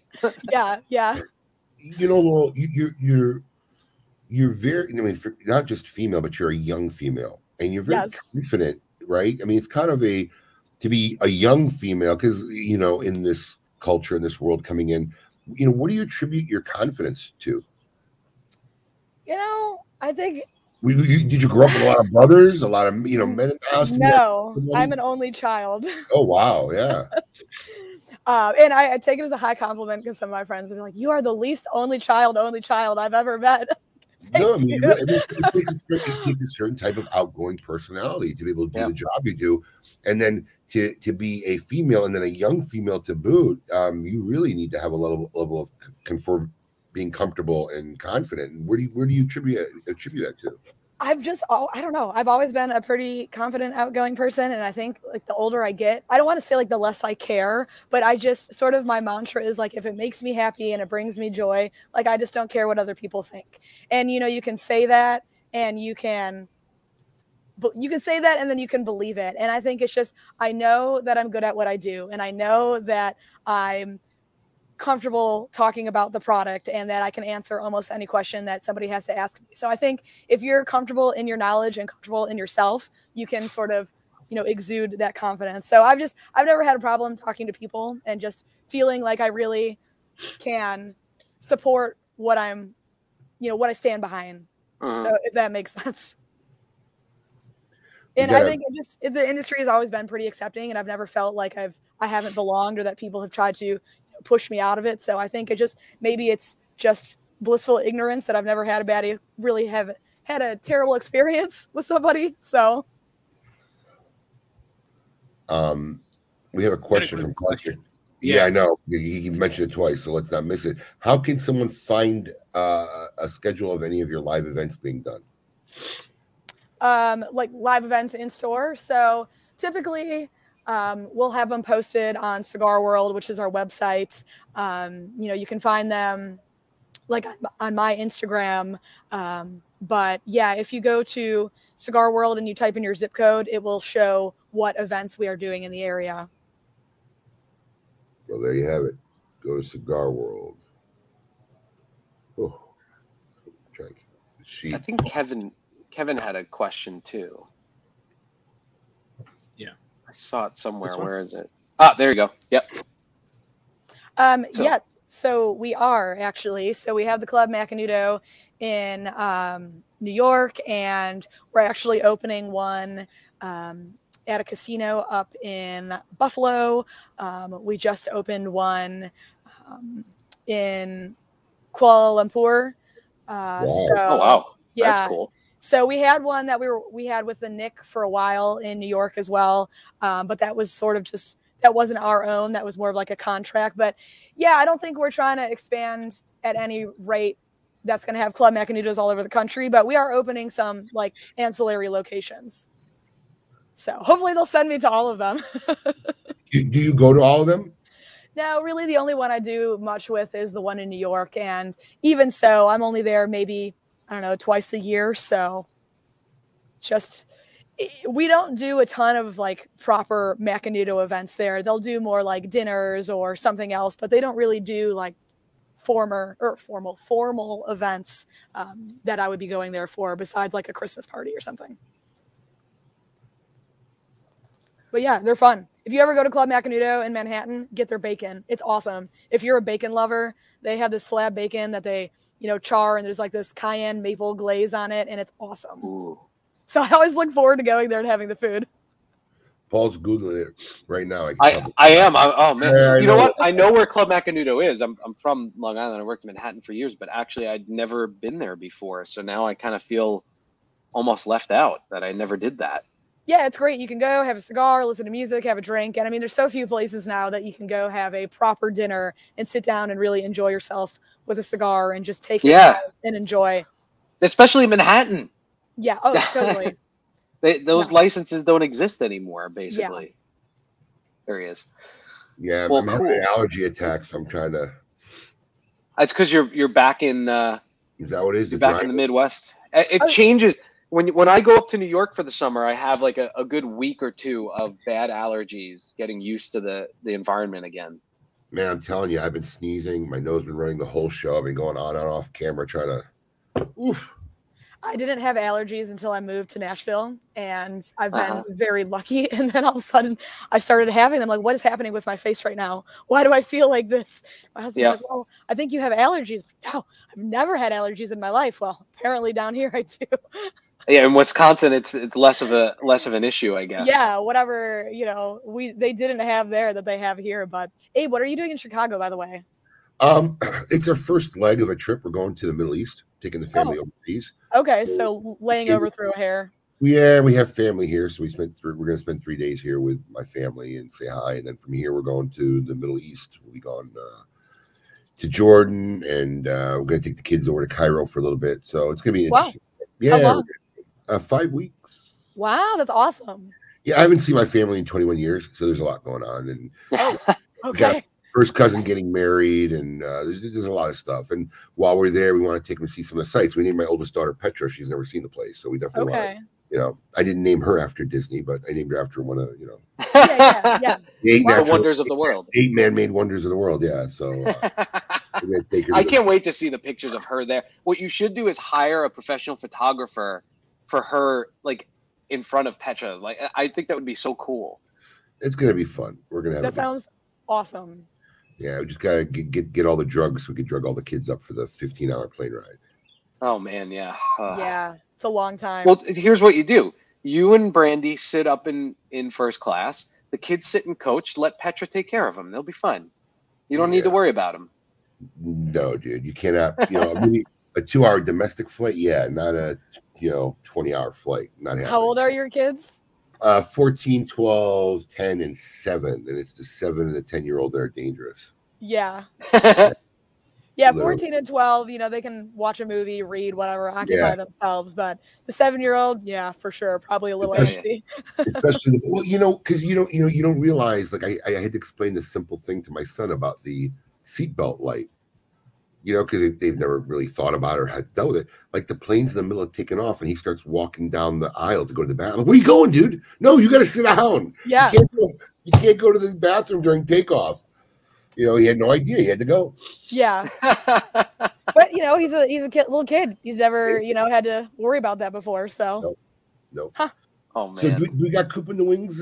Yeah, Paul? Coop is here. All right, let's get our man on and see what is going on with the scoop with Coop this week. Oh man, that was such a good intro, and I'm so not ready with the video. You're never Here we ready. go. Hey, yo, what's my theme music? The Scoop with Coop.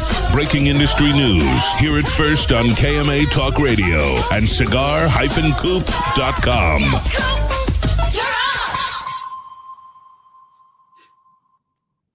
Koopa. Good morning, everybody. Hey, Laurel, how's it going? Oh, well, how are you? Good to see you again. It's been a while. Yes, it's been a while. It's been a while. By the way, when I moved to Charlotte from the Northeast, the allergies hit me as well. Did they? So there's I don't know. It's something down here, but I had the same problem. I feel not alone now. Thank you. Yeah, no. By the way, and Paul, happy birthday. Thank you, sir. Did Mickey Mouse wish you a happy birthday? Well, He has a in private short scheduled later on. short story is no, we didn't get to see Mickey yesterday. We missed Mickey, but you can meet the characters again and hug them, and so we'll do that today. All right. I just want to make sure that Mickey's paying you the proper respect there. I had a shirt that my wife made me that said "Tell the mouse it's my birthday," just for the extra attention yesterday. Do you hug Mickey? Like, would you actually hug Mickey? No, not now, especially in my adult age that I've seen. I worked in minor league baseball for 10 years. So I got to meet a lot of mascots, and I see who the people are in the costumes. And I mean, I don't want to hug them, and let alone have my children hug them, to be honest. So At least you have the suit barrier, though.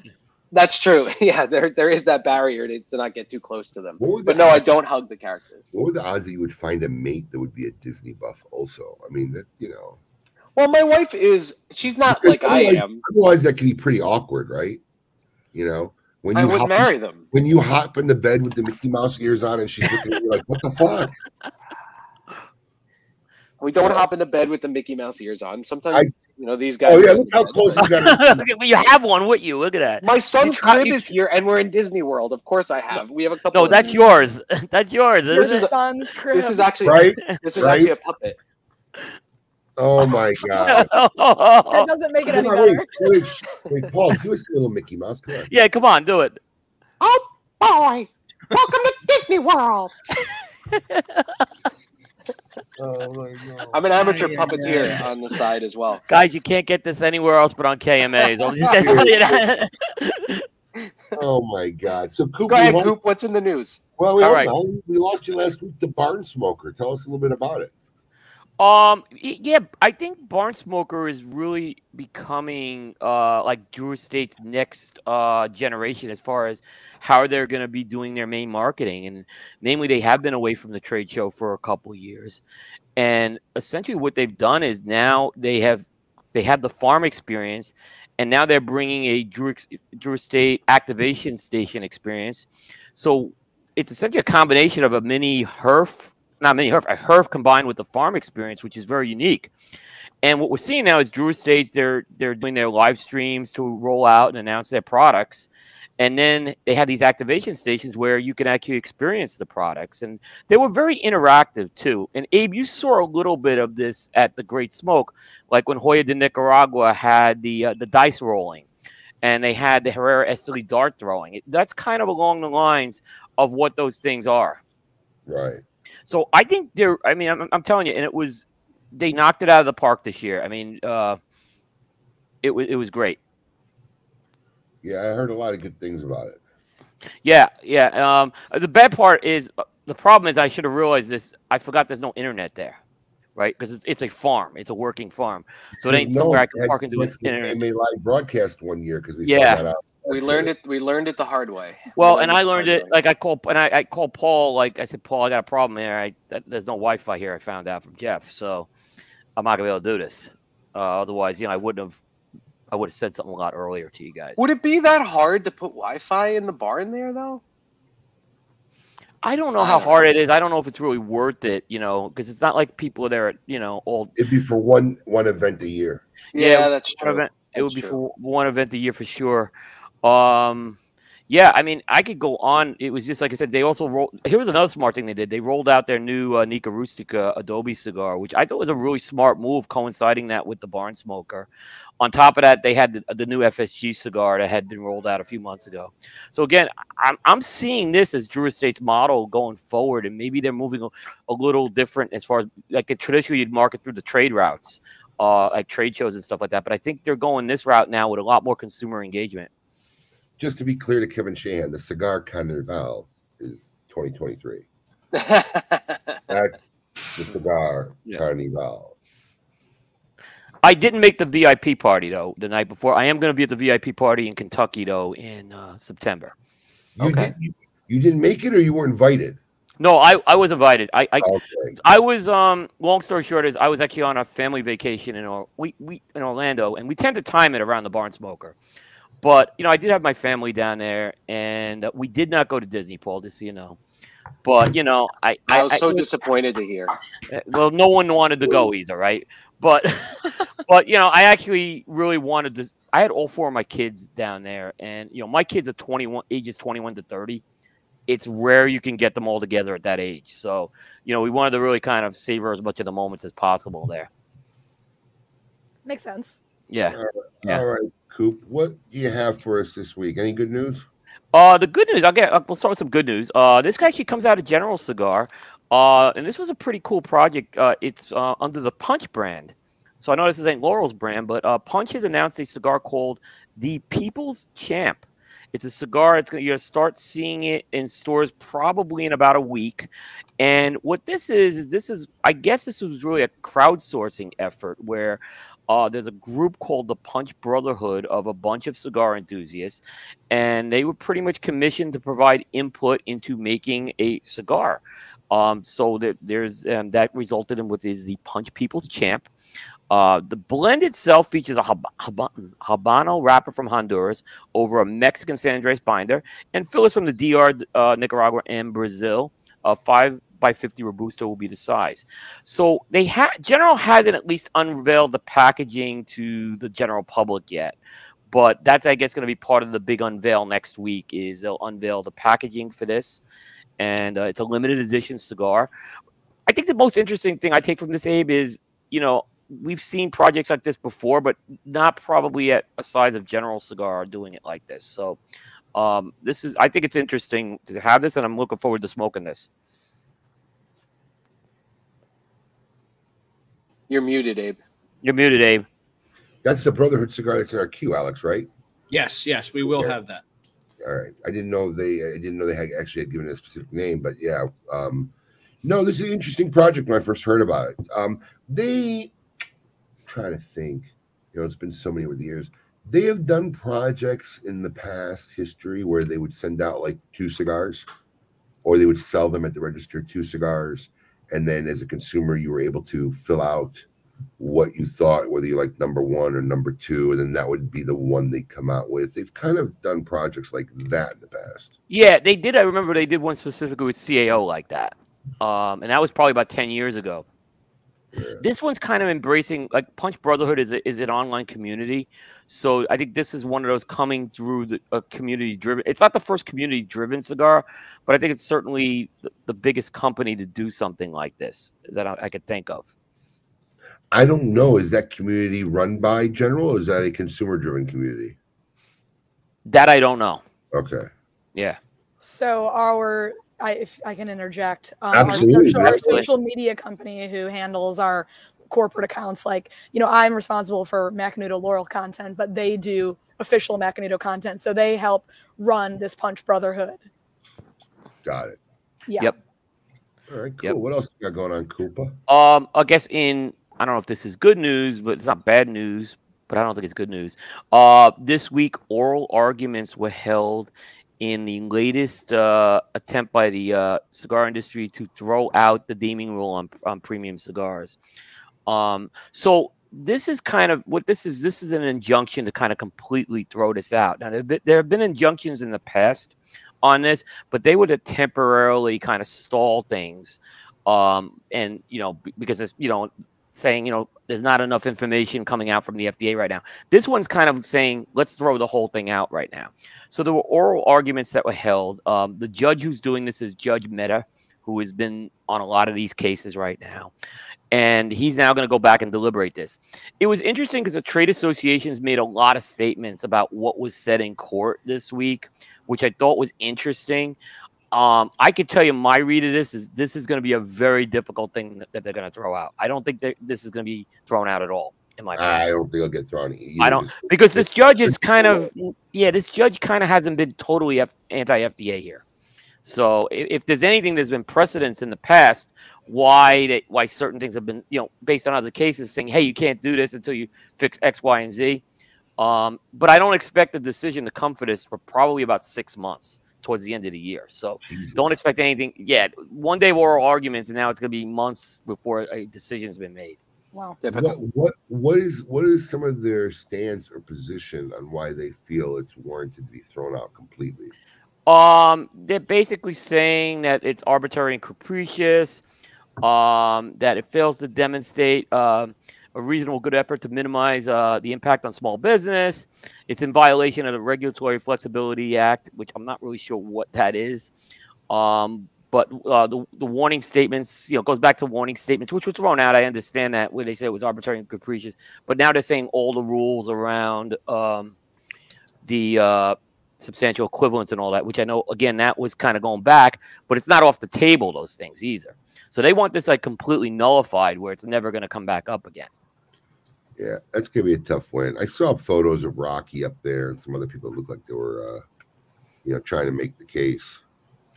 Yeah, I mean, the lawyer they have, the trade association, is a very good lawyer. And I think if we've had any success, it's a lot due to the lawyer that we've had, who's done a very good job. So we'll see what happens with that. Like I said, I'm not expecting this to be nullified. I'd be very surprised if it's nullified. What else you got going on, Coop? The Nestor Miranda Special Selection Connecticut has made a return. So the Nestor Miranda Special Selection Connecticut was introduced about 10 years ago. And then if you remember, they kind of rebranded that whole thing with the Art Deco look. Yes. Well, I mean, the Nestor Miranda Special Selection really hit it when, you know, My Father people were working on it. Because they had the Dano release. Do you remember the Dano? Yes, the Dano, yes. So it kind of put it on the map, and then it's just been struggling really ever since. And then then they, like you said, they rebranded it all into these weird looking Art Deco style boxes. Yep. And now they're bringing, now what they've really done, I think for the most part, that branding's been going away, and they're going back to the Special Selection. And they introduced Special Selection 3 years ago again. And now they're bringing the Connecticut version back in as well. And the Connecticut version is going back to that old packaging as well. So from what I understand, the blend really hasn't changed in terms of its DNA. So it's the same cigar. But I think Miami Cigar, they had a lot of success with the return of the Special Selection. It got some good accolades. It was a good cigar. So I think now they're going full bore and going to move everything back under that line again. The return when it went from the Art Deco packaging back to the more traditional packaging, is that the return, or? Yeah. It's not clear how much of the blend has changed, if it has changed at all, though. But the components are all the same. It's still the same wrapper binder filler. Still being made by Father. Still made by Father. Still same wrapper binder filler on it. So no, and they haven't changed that over the 10 years. That's remained a constant. What else you got, Coop? One last story, and I normally don't talk about Habano stories, but there's a cigar that has been launched. And actually, Abe, this has been launched in the Middle East, this cigar. It's the Cohiba 55 Aniversario. And what they have announced is that this cigar will go on sale in Beirut. And Abe, if you want to pick a couple of these up, maybe there'll be some in Jordan, I don't know. But they will carry a price point of $300. Stick. A stick. Yes. Yeah. Hard pack. Hard pack. Wow. Yeah. Hard. I mean, it's I was completely shocked how high that. I mean, I knew the Aniversario cigars would probably be between 50 and 100 for Cohiba, but $300 was a big shot, and it's gonna be, I guess there's a market for this type of stuff. Is what I keep going back at people. It's not like an everyday smoker is gonna pick these up, but it's kind of one of the same folks who would buy like a Rolex watch or something like that. You know what eats me about stuff like this? You don't burn a Rolex watch, though. Just saying. I agree. Let me tell you what eats me about stuff like this, because I'm a total believer in free market, right?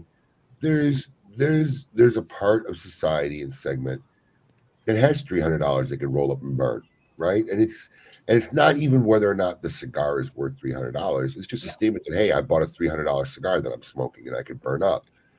But what really gets me is the guys who get caught up in it and then are buying $300 cigars, that's not their position in life. And they feel like, oh, I'm getting something special for there is nothing special you're getting for $300. All right, let me put this out there clear for any listeners, and hopefully this will resonate throughout the universe. There's nothing special you're getting for $300 other than the fact of saying I'm smoking a $300 cigar. That's the reality of the universe. I don't care. I don't disagree with you. I don't. So, look, there's all levels of society. And for some people, that's just, hey, I could smoke a $300 cigar. I could wear a $50,000 watch. It's okay. That's fine. There's nothing wrong with that. But then, there's part of this culture that feels like, man, there's something special. Let me get this for a special occasion. No, dude, you're just burning $300. Yeah. Right. That's all it's coming down to. At least get three unicorns for that price. And Steve will tell you they're not worth the money. Steve tells you all the time, he's like, don't buy it. Steve will tell you they're not worth the money. Hey, and Steve did a good cigar with that unicorn, but I'll be the first one to tell you it's not worth $100. Right. It's one of his best cigars, but it's not worth $100 in my opinion. You're not going to miss out either on anything with that. No. So interesting. Well, if I do come across any, I'll take some pictures for you, Coop. Definitely. We'll put you on correspondent duty as far as that goes. I doubt I'll be purchasing or acquiring any at $300. Anything else going on, Coop? Oh, that's it for this week. All right. Well, please keep up to date with all the awesome news and information at cigar-coop.com. Always rumor and teaser free. Thank you. I got to tell Laurel, I'm smoking a 7-year-old Macanudo 1968. Yeah. This is the old packaging even. Yes. Ooh. I love that cigar. This is a fantastic 7 years of age, and this is still fantastic, this cigar. Yeah, I think, 7 years of age on it is just the right amount. Honestly, aging any cigar for too long can subdue it a little bit too much, but I love that cigar. I've only smoked it the most with like 4 years of age on it. I can't wait that long. No, I know. This is and this is a cigar that when it was introduced, this is probably 2009, 10. I mean, I really got hooked on this cigar. Okay. And I've constantly smoked it since. So it's I even I still buy the new package, but I always put some cigars away to see what happens when they age. Yeah. And this is performing really well. Yeah. I've said it before. I'll say it now. The 68 is the unsung hero of the Macanudo line. Yeah, it was Inspirado before Inspirado came. Exactly. Yeah. Exactly. It's funny. Dan Thompson made a comment. Our dear friends from over at McAuliffe. I don't know if I'm missing a reference or it's just a funny oddball statement, but he wrote, "I'll buy a baby miniature giraffe for $300." Can you buy a giraffe for $300? What was that? Is that the going rate of? I don't know. That's why I don't know if I'm missing a reference or maybe our baby giraffes. Miniature. Are there miniature baby giraffes or? Probably other ridiculous things you can spend $300 on. Yeah, I guess that's what he said. He had to hunt down, like he was telling us he was hunting down a piece somewhere, artistic piece or something, but I can't remember the story. But I don't know if I'm missing a reference. I'm just telling you, $300. I mean, look, it takes a certain type of salesman to sit there and talk to consumers with a straight face and convince them that there's something special about this $300 stick. There's a certain line of legitimacy that I just can't cross, right? You got to stay true and you just can't be full of shit. Like, we've even talked, which, look, on a business sense, it makes sense. I think Alex bought to me one time the ability to add, what do you call it? Confirm? No, I see my nose running. The pay as you go. Yeah, like a firm and that type of stuff. It's called a firm, right? And I just refuse to do it. Because if you have to pay for your cigars in monthly payments, you shouldn't be buying them. Right. Right? I feel like I'm stealing from society. Yeah. Like, the worst position I could do these people is to give them an option that, hey, you can't afford to buy these cigars right now, but for like $5 a month for the next 62 months at 20% interest, you can have that. It's ridiculous. It's ridiculous. So, all right, we got a new tail of the tape, boys. Yep. What week are we on now? I don't have my outline. We are down to the top 3. Wow, top 3. So number 3, Tail of Tape, season 4. Let's run it.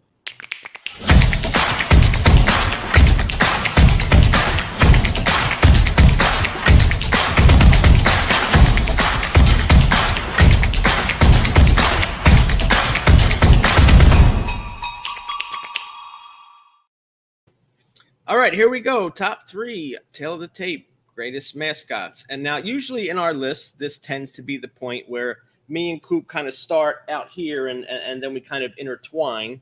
And so coming in at number 3 for me is Mr. Met of the New York Mets. And I must say this, to hell with Mr. Met, to hell with the New York Mets. As an avid Phillies fan, I am no fan. I think he's a stupid character with a stupid baseball head. But he gets on my list for one reason only, and it's an important reason. Mr. Met is actually the first live-action mascot in sports. So I have to give credit where credit is due. For being the trailblazer, Mr. Met gets number 3 on my list. Yeah, that's a good one. And by the way, Alex, my pick also was Mr. Met. And, you know, I grew up in New York, and New York's not a mascot town like Philadelphia is. And Philadelphia is one of the greatest mascot towns. But the one mascot that has always stood out is Mr. Met. And when the Mets were awful, and there's been a lot of awful Mets seasons, Mr. Met was like your one bright spot you can always count on to entertain you, make you feel good. You know, he's taken on person. He's been on, like, I saw him recently on a TV show when they remade The Odd Couple. He was in an episode. So, I mean, I think he's one of these mascots that has become larger than life, per se. Now, I've heard that it was based off Mr. Red, but I'm not sure Mr. Red was actually a live action mascot. I think I saw that too, that Mr. Red may have kind of been, but Mr. Met apparently is the first real live action run around in the park mascot. So credit to Mr. Met. And by the way, Mr. Met has I think there's a Mrs. Met out there as well. So Mr. Met, I think this was an easy one for both of us on this one. Our top 3 is the same. I'm calling it. I don't know. I'm a little 2 is going to be interesting. I'm just curious where you go with 2, but yeah. I hope that you don't commit heresy with number 2, Coop. I don't think I will. I don't think I will. I'm trusting that we will be on the same page. Yeah. I don't know. With Coop, you never know. No, this one I'm pretty confident that we're going the same direction. There's just no way Coop can stray from number 1. Okay. Have you guys discussed any topics for season 5? We haven't yet, but you know, and I'm going to put it out there in case anybody has good ideas. I'd really like to do a worst something. Oh, yeah, okay. You'd be good at the worst of something. I know, because I'm a miserable, very cynical. Anyway, so at least you know it, yeah. Hey, Paul, or why don't somebody make a post today? Suggestions for Tail of Tape season 5, the worst. Yeah, I like a worst one. Okay. Yeah, I think it would be good. Make a post today and see what kind of suggestions we get. Maybe we'll pick a fan favorite. If we pick, I'm not wrong, Kevin.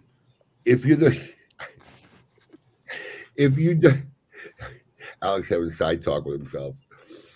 I'm having a side talk with Kevin Shahan, of course. If you're the first to suggest a topic and we use it, KMA will send you something special in the mail. Very cool. Somebody will make that post today, and we got 2 more weeks of season 4, and then we'll be on to season 5. All right, Laurel, this is a segment right now we call Would You Rather. Basically, it's brought to you by Gurkha Cigars, our good friend Juan Lopez. We're going to ask you a couple questions. Alex is going to ask a couple questions since I don't have them this week. I'm traveling, and we're going to see which way you'd rather in our fun segment brought to you by Gurkha Cigars. All right.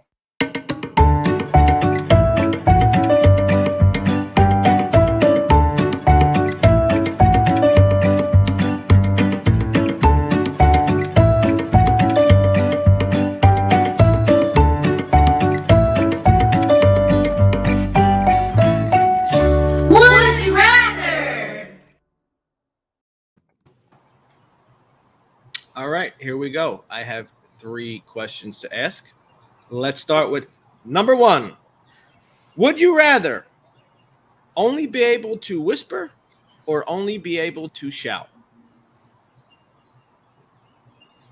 Whisper. Whisper. Mm-hmm. Do you think you'll ever be heard then? That would be my question. I want people to hear me. You have a talking job too. Well, so I think part of the rationale for picking that one is I lose my voice all the time, like almost on a weekly basis. And so I actually have to have whisper conversations a lot. So you already have some experience. I already have some familiarity with it. And I think the shouting would just get annoying. I think people would be more inclined to like sit and listen to me whisper as opposed to listen to me just shout at them. And actually, if you're always speaking in a whisper, they may like lean forward to hear you and pay closer attention to Feels you. like a very intimate conversation. I hey, easily select shouting because I think that's the one that's it's the nearest to my natural speaking tone. I was going to say, shout is kind of my baseline anyway. Yeah.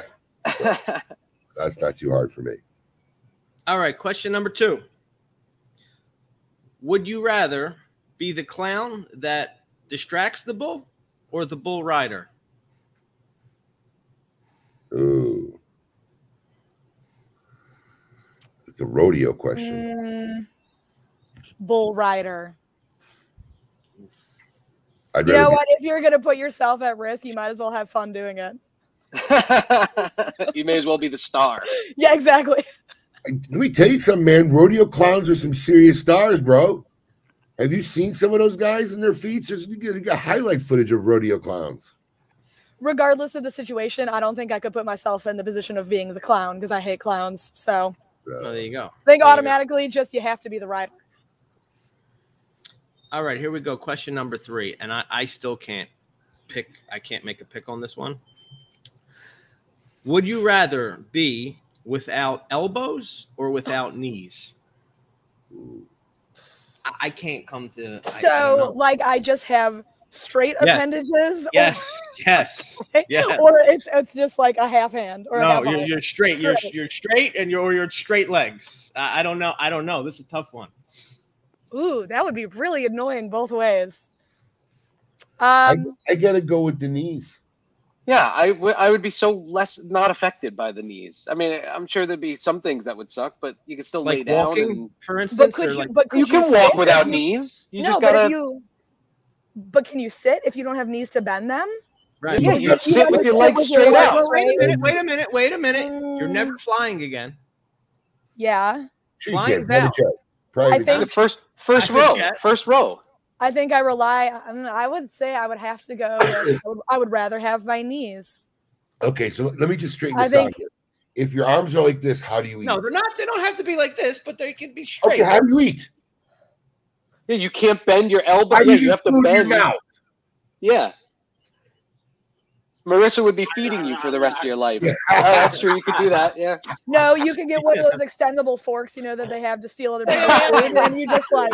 I don't know. Oh, I don't know if you can get the bend though. I don't know. You're just gonna have to face it. You know, just dive in. Yeah, I don't know, man. Alex with the prison reference. The bowl. Yeah, you just gotta dig it in. You couldn't.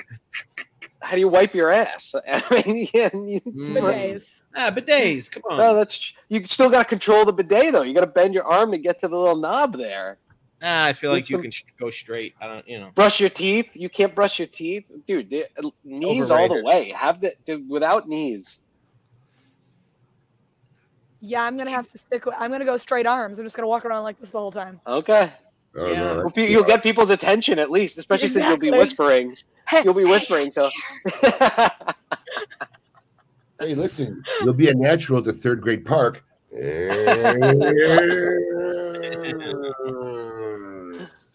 Oh man.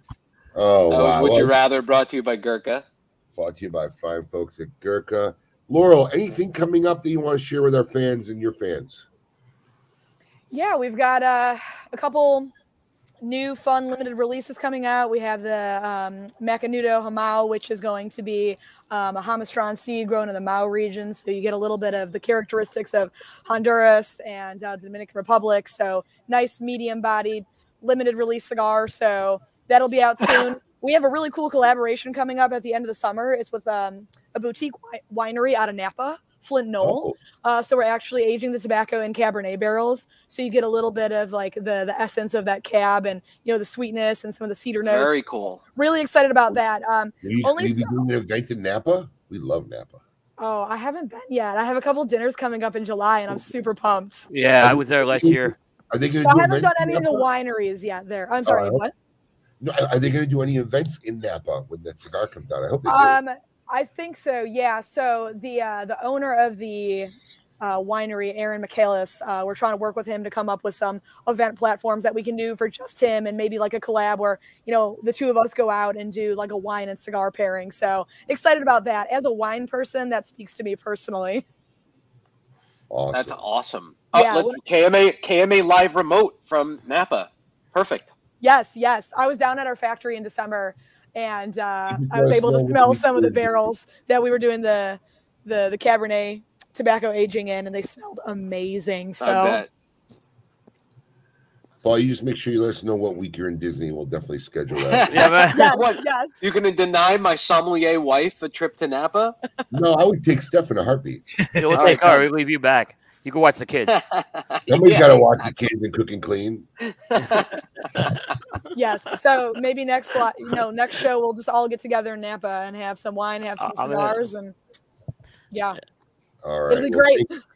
Thank you for coming on, Laurel. It was a pleasure to have you. Love KMA first. Coop, good to have you back this week. Thank you. Gentlemen. I will be on the road now overseas for the next 5 weeks, so I will try to buzz in when we can. Of course, it'll be 2 a.m. when we go live, and we're spending some nights like in remote deserts, so I don't know if I'll have Wi-Fi access. But that might be difficult, yeah. But we are going to have a special postcard segment that we're working on to keep everybody up to tune and what's going on. And next week we got Jonathan Carney. It's been a while. Yeah. La Flor Dominicana. Can't wait. Also a very, very big Disney guy. Just throwing it out there. But he's not. But I think he brings a different perspective to his love of Disney, is what I'll just say. Well, he's not overboard with it. We'll have to discuss that next week. Everyone, thank you for joining us once again on your Saturday morning. Best way to start your Saturdays. We hope you had a little fun. And until next weekend, everybody have a safe and happy Memorial Day. Light one up Monday. Remember, guys, light one up Monday, please. In remembrance of all our brothers and sisters who made the ultimate sacrifice for the freedoms that we enjoy every day. Until then, keep it lit.